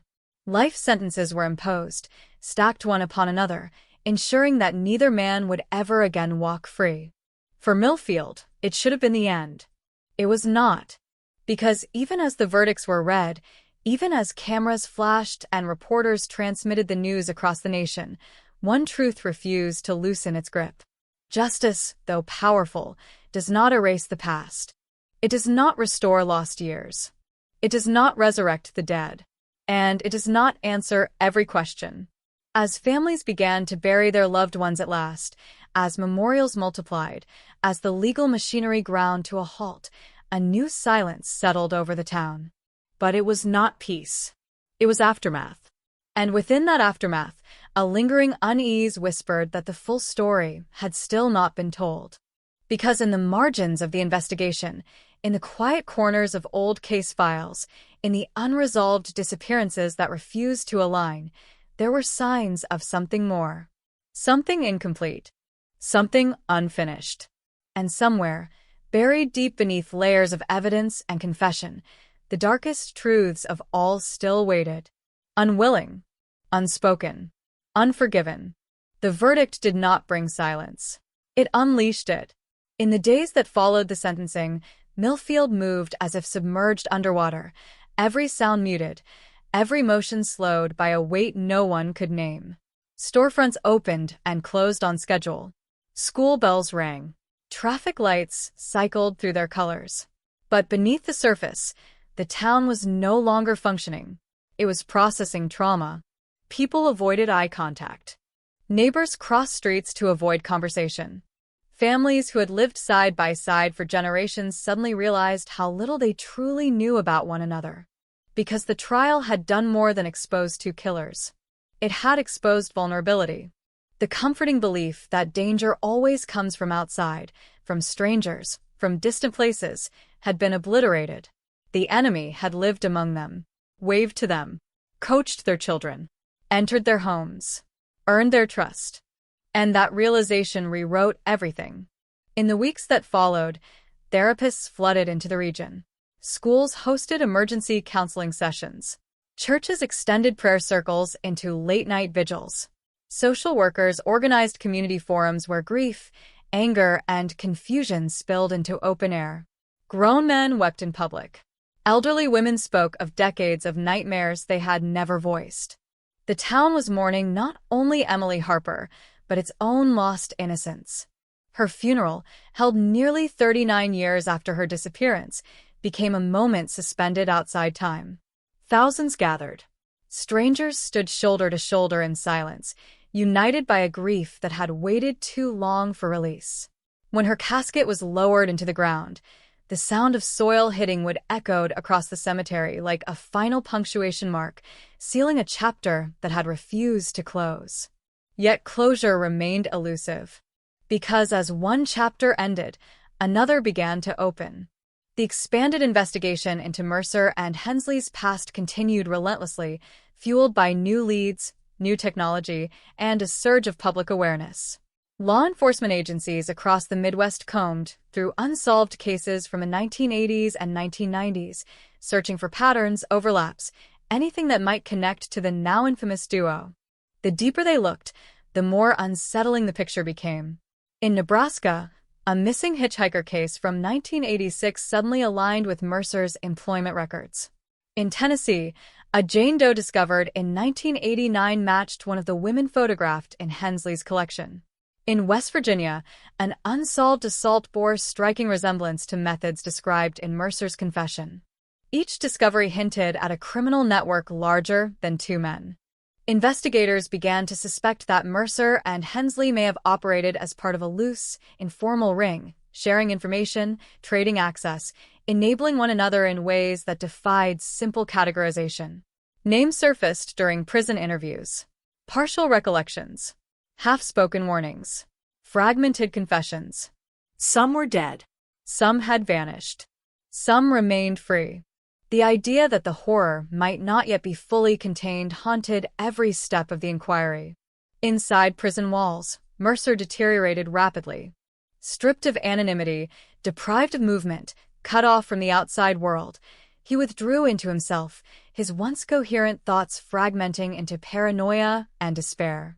Guards reported sleepless pacing, whispered monologues, sudden outbursts of panic. He scribbled constantly in notebooks, filling page after page with chaotic entries, lists of names, dates, places, cryptic phrases repeated like mantras. One phrase appeared again and again. Not just us. Psychiatrists attempted to decipher its meaning. Was it delusion, guilt, or confession? When confronted, Mercer alternated between silence and agitation. Sometimes he denied everything. Sometimes he hinted at broader involvement, at meetings, at shared fantasies, at whispered plans made in dimly lit rooms. But whenever questions neared specificity, he shut down, retreating behind a wall of incoherence. Hensley, by contrast, adapted. He maintained rigid routines, exercised daily, read obsessively, wrote long letters to family members who never replied. He avoided conversation with other inmates, isolating himself with an almost surgical precision. Guards described him as calm, controlled, disturbingly composed. But occasionally, during late-night checks, they heard him speaking softly to himself, repeating a single sentence over and over. They don't know everything. That sentence lingered like a threat. Back in Millfield, the aftermath rippled outward. Property values dropped. Families relocated. Enrollment in local schools declined. The town's name became synonymous with horror, its identity permanently altered. Tourists came not for festivals, but for tragedy. They walked the roads Emily had traveled. They stood near the field where her jacket had been found. They photographed the creek, the intersection, the farmhouse. Millfield became a destination of grief. For Emily's parents, life became a careful balancing act between remembrance and survival. They established a foundation in her name, funding DNA testing for other cold cases, turning their suffering into action. They traveled across the Midwest, meeting families trapped in the same purgatory they had endured for decades, offering solace, support, and hope. Through them, Emily's story transcended its origin. It became a symbol, a reminder that even in the coldest cases, truth can awaken. Yet with every success, every case reopened, every identification made, the magnitude of what Mercer and Hensley might have unleashed became clearer. The boundaries of their crimes blurred, stretching across time and geography, refusing neat containment. And then, in the midst of this expanding investigation, a letter arrived. It was postmarked from a correctional facility in Arizona. The handwriting was precise, deliberate, unmistakably controlled. It was from Robert Hensley. The letter contained no apology. No remorse. No acknowledgement of guilt. Instead, it contained coordinates. Geographic coordinates. 3 sets of them. No explanation. No signature beyond his inmate number. Authorities debated for days before acting. The possibility of manipulation, of psychological warfare, of a calculated bid for attention, loomed heavily. But the risk of ignoring potential burial sites was too great. Search teams were dispatched. The first location lay deep within a remote forest preserve. They found human remains within hours. The second site yielded another grave, this one concealed beneath layers of concrete inside an abandoned structure. The third location revealed fragments scattered across a riverbank, long eroded, barely distinguishable from the surrounding earth. 3 more victims. 3 more families forced into mourning. 3 more confirmations that the darkness extended far beyond what anyone had dared imagine. When confronted, Hensley offered no comment. But his message was unmistakable. He had more to tell. And he intended to control when and how the truth emerged. The investigation entered a new phase, one dominated by negotiation, psychological warfare, and fragile hope. Prosecutors, behavioral experts, and federal agents coordinated carefully, aware that each word spoken to Hensley might unlock vital information or provoke devastating silence. For Millfield, the implications were unbearable. How many more graves existed? How many families were still waiting for answers? How long had the town unknowingly existed at the epicenter of a network of violence that spanned states, decades, and countless lives? The story refused to end. It only deepened. And in that deepening darkness, one haunting realization crystallized with brutal clarity. The arrest that had shocked Millfield had not closed a cold case. It had opened a door behind which an entire hidden history of terror waited. And once opened, it could never again be shut. The prison visiting room in Arizona was a rectangle of muted color and rigid order, a space designed to suppress emotion, yet incapable of extinguishing it. Fluorescent lights washed the walls in a dull glow. Thick glass panels separated inmates from visitors. Phones hung from cords like relics of an older era. And on a metal bench bolted to the floor, Robert Hensley waited, posture straight, hands folded, eyes alert. He had summoned them. The federal task force arrived with a mixture of anticipation and dread. They had learned to fear hope. Every promise of revelation carried the risk of manipulation, of false trails, of psychological games that drained resources and sanity alike. But the coordinates he had already provided had been real. The graves had been real. The bodies had been real. That made this meeting different. Hensley lifted the phone and held it to his ear. His expression was calm, almost serene. "You found them," he said. Not a question. The lead investigator nodded. "We did." A faint smile touched the corners of Hensley's mouth. "Good. Then you know I'm not wasting your time." The words settled heavily in the room. They began cautiously, probing his motivations. Why now? Why cooperate? Why, after decades of silence? His answers were evasive, elliptical, circling around a central theme: control. He spoke of order, of symmetry, of the need to shape how the story ended.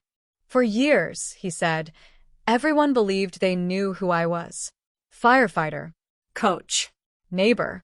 That was the lie. Now the truth belongs to me. I decide when it comes out. It was not remorse that guided him. It was authorship. He wanted to write the final chapter. The investigators shifted strategy. They appealed not to guilt, but to legacy.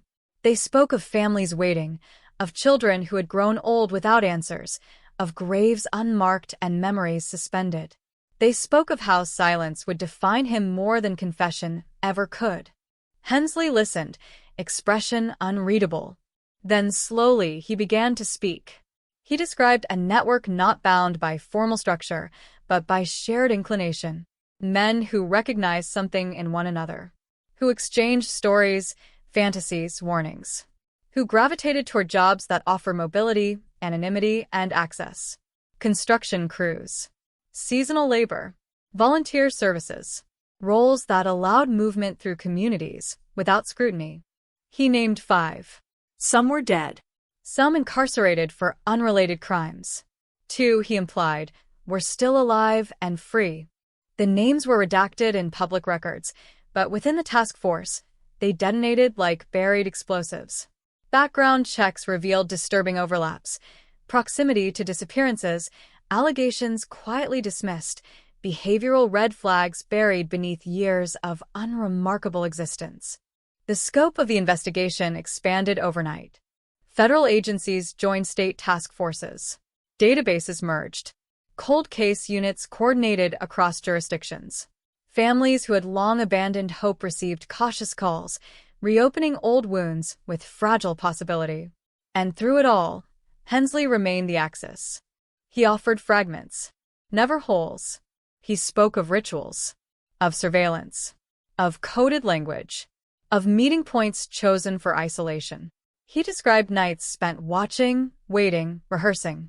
He spoke of fear as something to be cultivated, not avoided. The moment matters, he said, not the aftermath. He spoke of Mercer as a follower, a man eager to belong, desperate for validation. Of how he had tested him, guided him, shaped him. Of how Emily's abduction had been both initiation and experiment. She wasn't supposed to die, he claimed. Not that night. But when pressed, his narrative blurred. Contradictions surfaced. Timelines shifted. Motives twisted. Whether intentionally or not, he wove uncertainty into every answer, ensuring that full clarity remained just beyond reach. Still, the information he provided was enough to launch dozens of new investigations. In Illinois, detectives reopened a 1985 disappearance tied to a construction crew Hensley had once supervised. In Missouri, a 1994 abduction suddenly aligned with the movements of a man on his list. In Pennsylvania, a long-forgotten assault case regained urgency when a fingerprint reanalysis suggested a connection to one of his associates. The past, it seemed, was unraveling. Meanwhile, inside another prison hundreds of miles away, Daniel Mercer watched the world close in. He followed the news obsessively, tracking every revelation, every exhumation, every identification. As Hensley spoke, Mercer unraveled. His notebooks grew denser, more chaotic. Names overlapped. Dates crossed.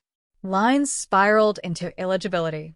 Guards observed him muttering, arguing with invisible presences, reliving moments no one else could see.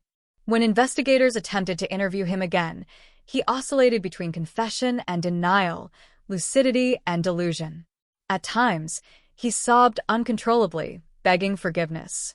At others, he raged, accusing Hensley of betrayal, of manipulation, of rewriting history to preserve his own control. "He made us," Mercer whispered during one session. "He made us think it was okay. He made us believe it meant something." The psychologists took note.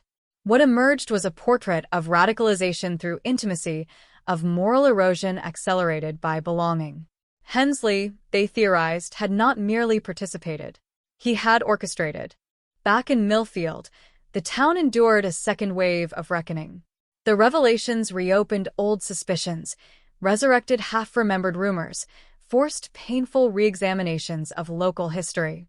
Former colleagues of Hensley grappled with guilt, replaying interactions for signs they had missed. Parents confronted the terror of proximity, realizing how close danger had come to their own children. Memorials multiplied. So did therapy appointments.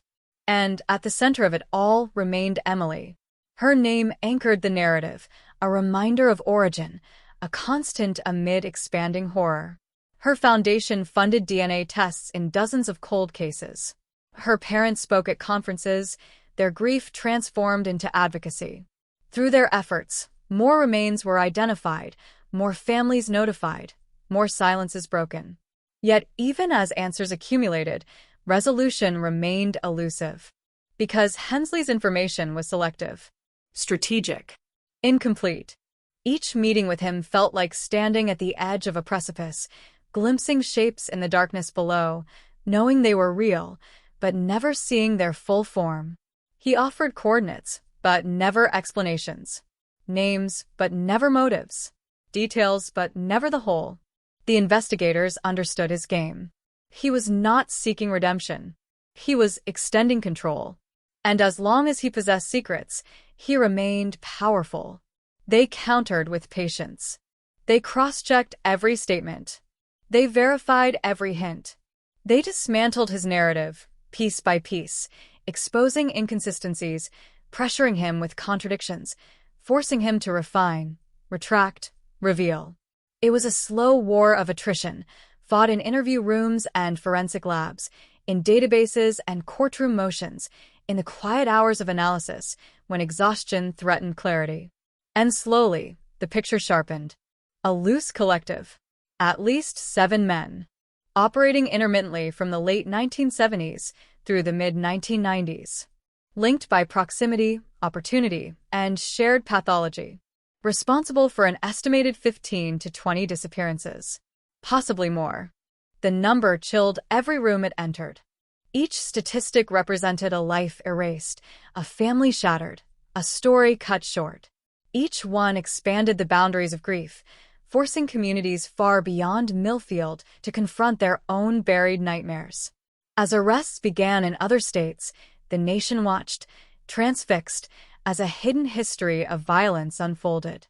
News anchors spoke of the Midwestern Shadow Network. Podcasts dissected every detail. Documentaries were commissioned. Books were announced before trials even concluded. But amid the spectacle, the true weight of the revelations lay elsewhere. In living rooms where old photographs were pulled from drawers. In bedrooms where parents sat awake through the night, imagining final moments. In cemeteries where headstones gained names at last. And in Millfield, where the story had begun, the town faced a paradox that no verdict could resolve. They had sought answers for nearly 4 decades. Now that they were finally arriving, they were almost too heavy to carry. Because truth, once uncovered, does not always heal. Sometimes, it simply reveals the depth of the wound. And in the case of Emily Harper and the many who followed, the wound was not confined to one night, one road, one small town. It was a scar etched across an entire generation. A reminder that evil, when left unchallenged, does not fade. It multiplies. And it waits.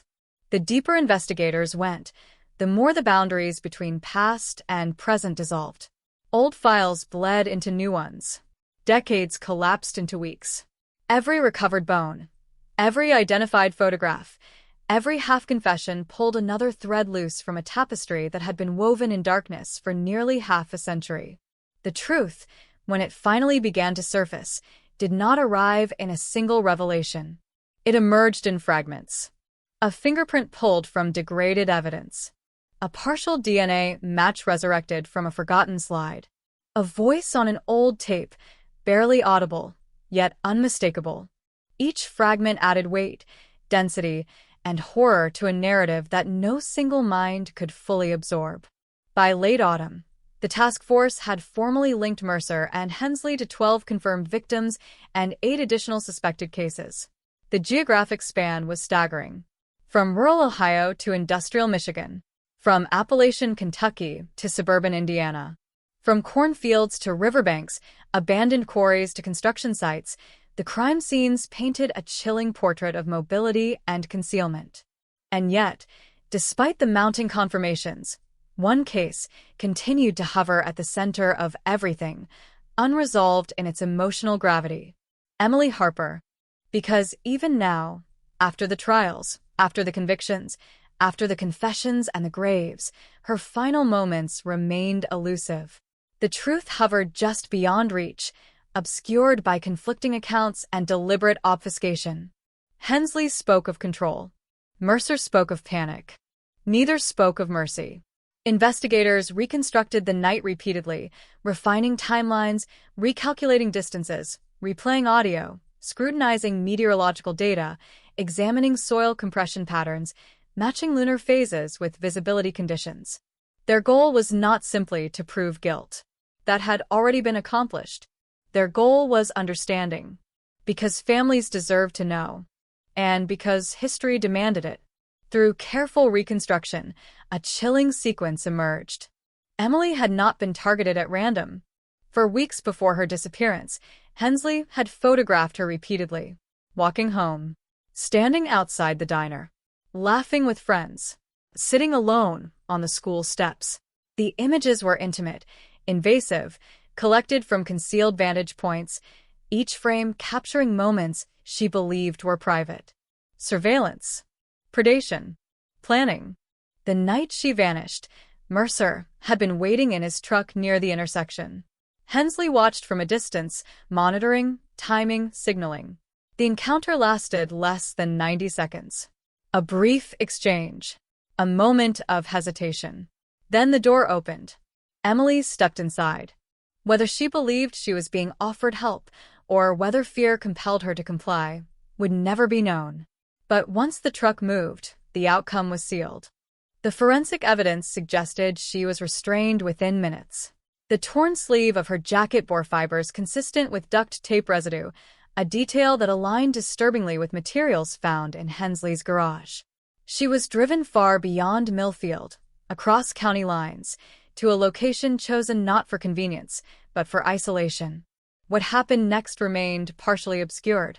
Mercer claimed she struck her head while attempting to escape. Hensley implied something more deliberate. The truth likely lay somewhere in the space between. The medical examiner's report, constrained by decades of decomposition, could not definitively establish cause of death. Trauma to the skull was evident. So were signs of restraint. But time had erased the sequence, leaving only the brutal certainty of violence. Her burial, however, told its own story. The grave was shallow, yet carefully positioned. The soil had been compacted deliberately. Foliage had been replaced. Rocks arranged to divert water runoff. These were not the actions of panicked men. They were the actions of individuals accustomed to concealment. Profissionals. And that realization reverberated across every connected case. Because if Mercer and Hensley had refined their methods through repetition, then each disappearance was not merely a crime. It was a rehearsal. As authorities pursued the remaining leads, they encountered resistance, denial, and silence. Some suspects lawyered up immediately. Others fled. A few confessed partially, implicating the network while minimizing their own roles.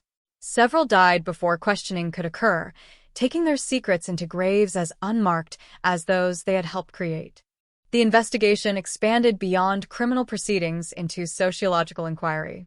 How could such a network exist undetected? How could ordinary institutions, construction crews, volunteer organizations, seasonal labor groups become conduits for predation? How many warning signs had been ignored? The answers were unsettling. Transient employment shielded accountability. Rural isolation delayed response. Cultural trust discouraged suspicion. And fragmented law enforcement jurisdictions prevented pattern recognition. Together, these factors created a perfect storm of invisibility. A system in which predators moved freely, unchallenged, unrecognized. Millfield, once viewed as an isolated tragedy, was now understood as the ignition point of a regional catastrophe. And yet, amid the enormity of it all, individual stories continued to surface, each carrying its own gravity, its own unbearable sorrow. A woman in Indiana who had waited 32 years for confirmation that her sister was dead. A father in Kentucky who had died weeks before learning the fate of his missing daughter. A son in Michigan who received news of his mother's identity through a voicemail while standing in a grocery store aisle. Grief arrived without ceremony, without warning, without mercy. For the task force, exhaustion became a constant companion. Investigators worked 18-hour days, haunted by images they could not forget, voices they could not unhear, possibilities they could not ignore. Many sought counseling. Some took leave. Others pushed forward, driven by the belief that every answer recovered was a small act of redemption. And always at the center of their resolve stood Emily Harper. Her face, frozen in youthful hope in a faded yearbook photograph, became a quiet mandate. Do not stop. Do not look away. Do not let silence win. In a final effort to extract remaining truths, authorities negotiated one last series of interviews with Hensley. In exchange for limited privileges, books, correspondence, additional visitation, he agreed to speak openly. For the first time, his narrative shifted. He spoke not of control, but of inevitability, of urges that had consumed him since adolescence, of fantasies that had grown more elaborate with each passing year, of how Mercer had not been the first, nor the most significant, of his collaborators. He described meetings in abandoned buildings, exchanges of photographs, discussions of technique.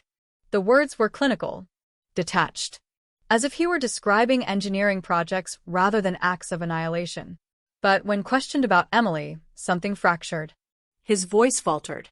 His sentences shortened. She looked straight at me, he said quietly.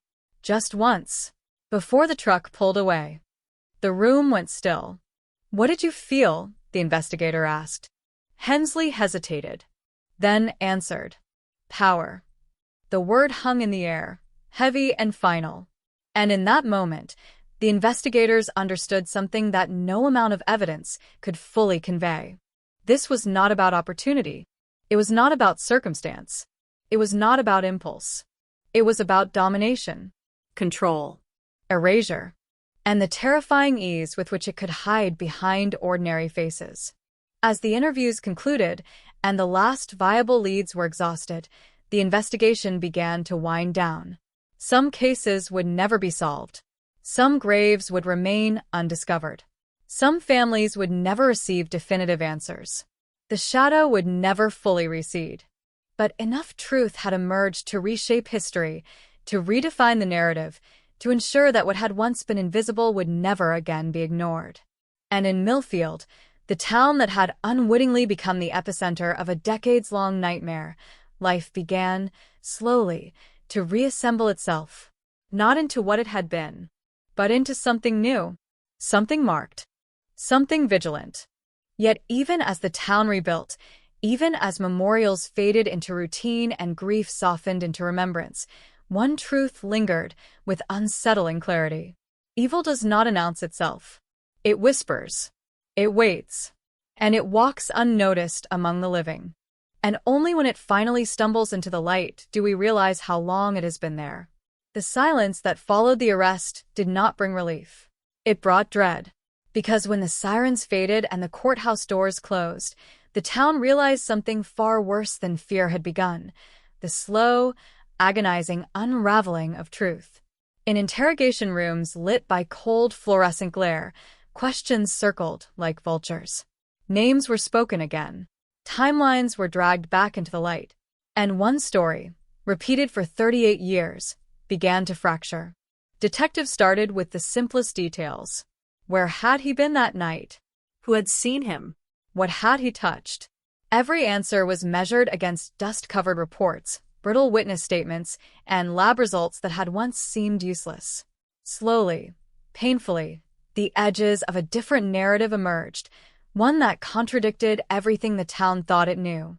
The suspect spoke in fragments, careful, controlled, offering just enough to stall, never enough to explain. But even his silence betrayed him, because it was in the pauses that investigators heard the weight of memory pressing down. They reconstructed the night minute by minute. The victim's final walk, the streetlights flickering along the empty road, the narrow alley where footsteps had echoed, then stopped. A place so ordinary it blended into the town's muscle memory. Yet that night, it became the stage for a disappearance that would poison generations. For years, residents had passed that alley without looking, without knowing they were stepping over the buried echo of a scream no one heard. In the suspect's home, forensic teams moved like ghosts.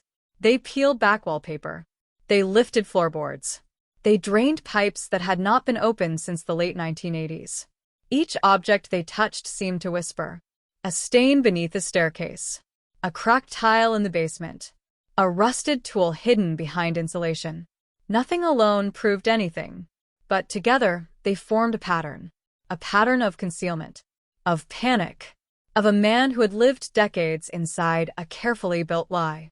Neighbors watched from behind curtains as evidence bags were carried out, one after another, their yellow plastic glowing under the flashing lights. For many, it felt unreal. This was the man who had fixed their fences, who had shoveled their driveways, who had sat quietly in the back pew every Sunday. The dissonance was unbearable. The mind resisted it, because to accept his guilt meant accepting that evil had lived next door, had waved, had smiled, had grown old alongside them. Interviews rippled outward. Former classmates, old coworkers, high school friends who had scattered across the country. One by one, memories resurfaced. A strange argument no one understood. A bruise explained away as a workplace accident. A sudden trip out of town that had never been questioned. In isolation, each detail was harmless. Together, they formed a shadow that stretched back across nearly 4 decades. The victim's family was brought in. For them, The arrest reopened a wound that had never healed. They sat in a small room, hands clenched, as detectives laid out timelines, maps, photographs. They listened as the final hours of their loved one were reconstructed in clinical detail. Each fact struck like a physical blow. Because with every answer, new questions emerged. Why that night? Why that place? Why this man? And the most unbearable question of all, why had it taken so long? The town gathered in hushed clusters outside the courthouse. Conversations dropped to whispers when strangers passed. Old grudges resurfaced. Old loyalties cracked. Everyone remembered where they had been in 1987, or believed they did. Everyone re-examined their past, searching for the moment they might have missed.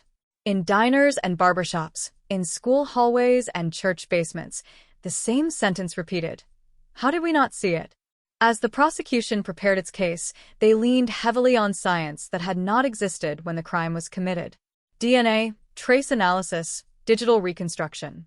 Technology had become a time machine, pulling microscopic fragments of truth from objects long dismissed as meaningless.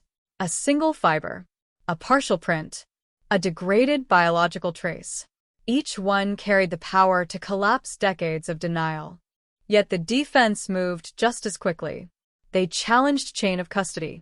They attacked the reliability of memory. They questioned the motives of witnesses who had waited too long to speak. They argued contamination, coincidence again. And in doing so, they reopened the oldest wound of all, doubt. The same doubt that had haunted the investigation from the start. The same doubt that had allowed the case to fade into cold silence. In closed-door sessions, investigators confronted the suspect with their findings. Photographs slid across metal tables. Maps were tapped. Dates were circled in red. The air grew thick. The man's composure faltered. His breathing changed. His eyes lingered too long on certain images, recoiled too quickly from others. And in those involuntary reactions, detectives sensed the presence of something buried deep, a truth that could no longer stay hidden. The town held its breath. Every headline felt like a tremor before an earthquake. Social media erupted with speculation. Amateur sleuths dissected every detail. Old rumors resurfaced, some absurd, some chillingly plausible. The case had become a mirror, reflecting not just the crime, but the collective anxiety of a community forced to confront its own blindness. For the victim's family, nights were the hardest. Sleep brought dreams that blurred past and present. They saw her as she had been in 1987, young, alive, hopeful. Then the image shattered, replaced by police tape and unanswered questions. Closure, once imagined as peace, now felt like another form of suffering. Because knowing how a life ended did not explain why it had been taken. As the trial date approached, the prosecution unveiled a final piece of evidence, one that shifted the entire landscape. A forgotten audio recording. A fragment of a call placed hours after the disappearance. At the time, it had been dismissed as static, background noise, nothing more. But modern enhancement revealed voices beneath the distortion. Voices arguing. A name spoken in panic. A location mentioned in haste. And at the center of it all, a tone that betrayed fear, not of being accused, but of being discovered. When the recording was played in court, the room seemed to shrink. Every breath was audible. The words, though faint, cut through decades of silence like a blade. The suspect stared straight ahead, jaw clenched, hands trembling. For the first time, the mask cracked, and through that crack, the possibility of confession loomed. Yet even then, certainty remained elusive. Because cold cases do not end cleanly. They unravel. They bleed. They resist resolution. The truth emerges in fragments, never whole, never complete. And in that incompleteness, they leave scars that no verdict can erase. Outside, the town waited. Parents walked their children home earlier. Porch lights burned late into the night. Doors were locked with an unfamiliar urgency. The arrest had not restored safety. It had shattered the illusion of it. People understood now that danger did not always arrive with warning. Sometimes it grew quietly, invisibly, inside the very fabric of the community. As closing arguments neared, the prosecution spoke not of revenge, but of reckoning. They described a life interrupted, a family forever altered, a town forced to grow old with unanswered questions. They reminded the jury that justice delayed was not justice denied, but justice burdened, and that even after 38 years, truth still mattered. The defense countered with doubt, with the erosion of time, with the fallibility of memory and the fragility of evidence. They painted a picture of a man caught in the machinery of a desperate system, a convenient answer to a question that had haunted too long. And in that tension, the fate of an entire narrative hung suspended. When deliberations began, the courthouse emptied into a restless twilight.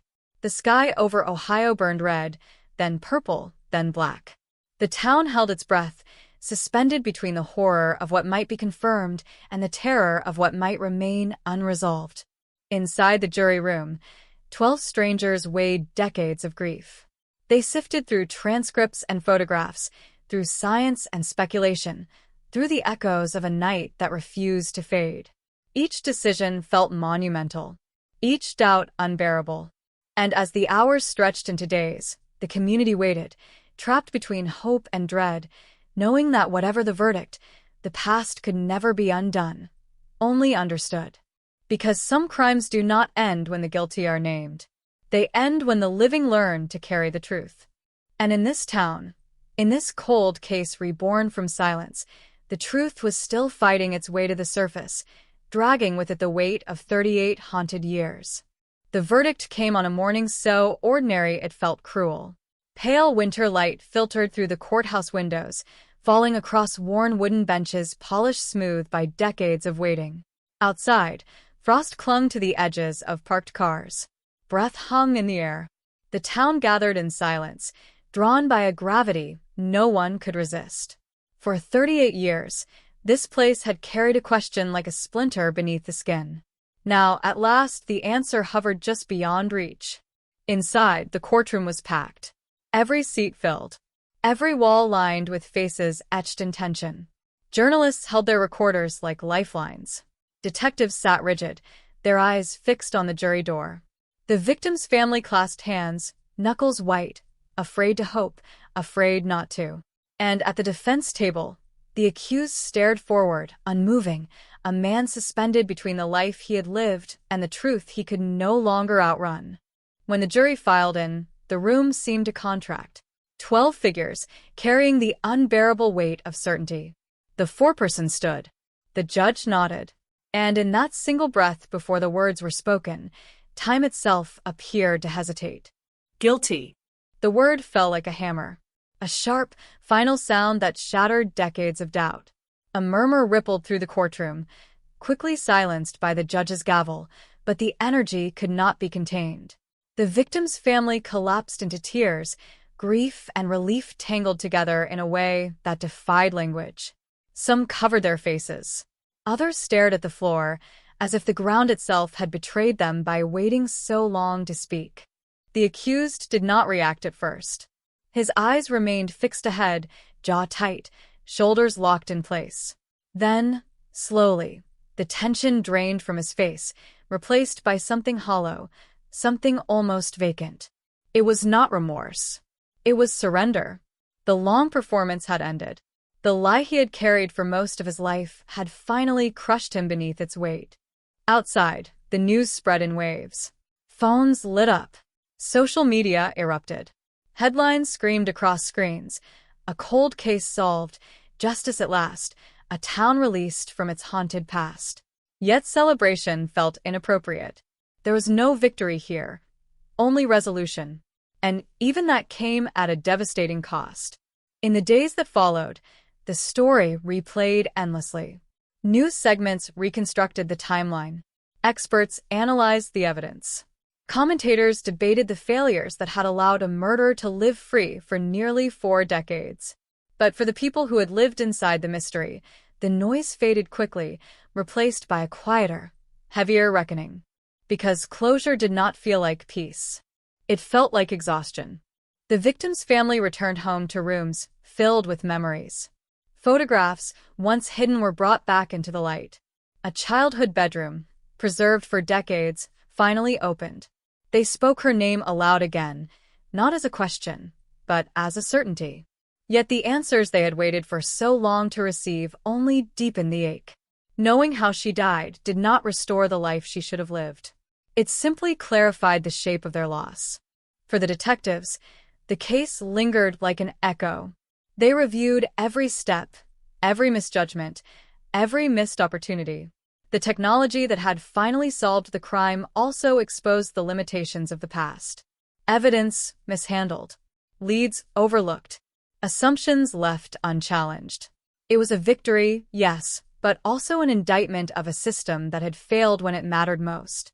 The town itself began to change. Conversations softened. People looked at each other differently, as if seeing familiar faces through unfamiliar lenses. Trust, once automatic, now required effort. The knowledge that someone capable of such violence had lived among them, unnoticed, altered the fabric of daily life.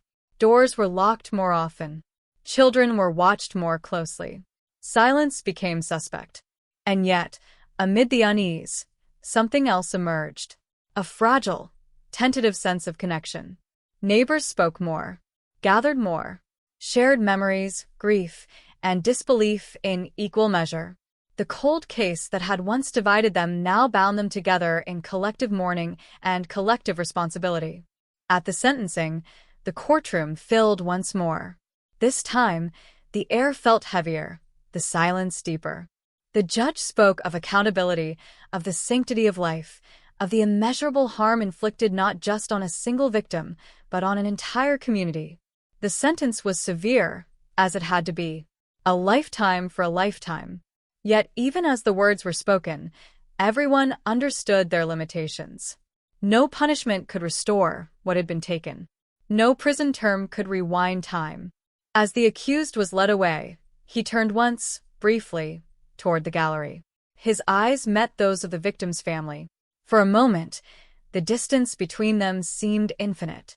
Then the guards guided him through the side door, and he vanished from their lives forever. But the case did not end there. In the months that followed, the town continued to wrestle with the meaning of what had happened. Memorials were erected. Scholarships established in the victim's name. Candlelight vigils transformed empty streets into rivers of soft flame. Each gesture a quiet defiance against the darkness that had once consumed them. Yet at night, when the crowds dispersed and the lights dimmed, the old questions returned, whispering from the corners of memory. What if the clues had been seen sooner? What if someone had spoken earlier? What if the technology of today had existed then? The past could not be changed, but it could be interrogated, endlessly, mercilessly. Because cold cases are never just about solving a crime. They're about confronting time. They remind us that truth can hide in plain sight, that evil does not always roar. Sometimes it waits. It blends. It ages. It learns patience. And when it is finally exposed, the revelation reshapes not only what we know, but who we are. In Ohio, the winter eventually gave way to spring. Snow melted. Grass pushed through frozen soil. Life resumed its ordinary rhythms. But beneath the surface, the memory endured, woven into the identity of the town like a scar that refused to fade. People still spoke of that night in 1987, of the empty street, the unanswered phone calls, the search parties combing through darkness with flashlights and fading hope. And now, they added a new chapter, the arrest that came too late, and yet just in time to prove that silence does not last forever. Because somewhere, in every forgotten file, in every dusty box of evidence, in every fragment of a story left unresolved, there is a truth waiting to be heard. And sometimes, decades later, when the world has almost moved on, that truth rises unstoppable to claim its voice. This was not just the end of a cold case. It was the reminder that no secret stays buried forever, and that the past, no matter how deeply hidden, always finds a way back into the light. Time did not move forward so much as it folded inward. After the verdict, after the headlines faded, after the cameras packed up and left, the town discovered that the true reckoning had only just begun. The silence returned, but it was no longer the same silence. It was heavier, more deliberate, a quiet thick with memory. Every street, every storefront, every stretch of empty road carried a new weight, as if the land itself had absorbed the truth and now refused to forget. People tried to resume their routines. Coffee was poured. Doors were unlocked at dawn. Children were walked to school. But beneath the surface, something fundamental had shifted. Each ordinary action now existed alongside the knowledge of what had once unfolded in the dark. The past had fused with the present, creating a constant, uneasy awareness that could not be shaken. The alley where it all began became a place no one hurried through anymore. Footsteps slowed. Conversations fell away. Some crossed the street rather than pass it. Others stopped, just for a moment, staring at the cracked pavement and the leaning fence, as if expecting the air to speak. There were no markers, no plaques, no signs. Yet everyone knew. The absence itself became a memorial. For the victim's family, grief evolved into something quieter, but no less powerful. Anger softened into sorrow. Sorrow deepened into reflection. They began to speak publicly, not just about loss, but about endurance, about the unbearable weight of waiting, about the years spent suspended between hope and despair. Their voices carried beyond the town, reaching other families still trapped inside their own cold cases, offering a fragile promise: silence can end. Letters began to arrive. From strangers, from investigators, from families across the country who had followed the story and seen themselves in it. Each envelope carried a fragment of shared pain. Each message a reminder that this case, once isolated, had become part of a larger, unseen network of unresolved tragedy. The family read every word. Some they answered, some they could not. But all of them deepened the understanding that their suffering had not been unique. It had simply been visible. Detectives, too, felt the aftershocks. The case had become a benchmark, a reference point in training sessions and investigative briefings. They dissected it relentlessly, where assumptions had replaced evidence, where intuition had overridden procedure, where resources had been insufficient, and where persistence might have changed everything. The story became a cautionary tale, a warning etched into institutional memory. Never underestimate the patience of truth. In laboratories, technicians revisited evidence from other dormant files, newly energized by what modern science had achieved. Old samples were re-examined. Forgotten fragments were reanalyzed. And in that quiet work, hope flickered. The possibility that other voices, long silenced, might yet be heard. But progress came at a cost. As more cold cases were reopened, more secrets surfaced. More families were forced to relive trauma. More communities confronted the unsettling realization that monsters rarely announce themselves. They blend in. They adapt. They wait. And the revelation, once unleashed, left no one untouched. In Ohio, the seasons continued their slow rotation. Summer brought warmth and long evenings, but even sunlight could not fully dispel the shadow of what had been uncovered. Children played in yards once filled with search parties. Teenagers drove past intersections where flyers had once been stapled to telephone poles. And the older generation, those who had lived through the original disappearance, watched with a strange mixture of gratitude and grief, knowing that time had carried them forward without ever truly letting them escape. The victim's name became part of the town's vocabulary, spoken softly, carefully, with respect. Not as a headline, but as a human being. A life. A presence. Her story, once reduced to a missing poster and a police file, reclaimed its complexity. She was remembered for her laughter, her stubbornness, her dreams. The cold case had tried to define her by how she vanished. The community now insisted on remembering her by how she lived. Yet, even in remembrance, the questions lingered. What unseen moment had changed everything? What fleeting decision had sealed her fate? What small kindness, What minor intervention might have rewritten history? These questions had no answers. They hovered, suspended, reminding everyone that the line between ordinary life and irreversible tragedy is thinner than we want to believe. Late at night, when the town fell quiet and the roads emptied, a different kind of silence settled in. One filled with imagined footsteps, with echoes of voices lost to time, with the awareness that every place carries layers of memory, some visible, some hidden. The night became a canvas onto which the past projected itself, relentless and unresolved.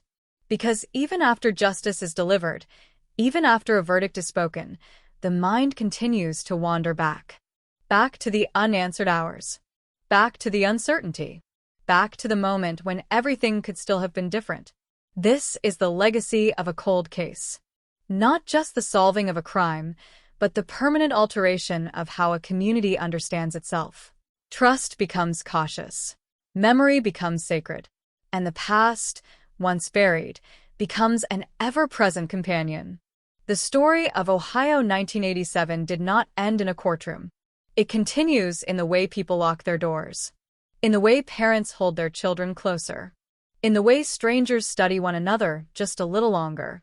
It lives in the evidence lockers still filled with untested fragments, in the case files stacked high, waiting for their own reckoning, and in the quiet promise, spoken without words, that no disappearance will ever again be dismissed as just another unsolved mystery.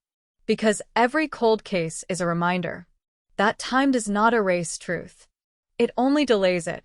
And when the truth finally rises, it does not whisper. It roars.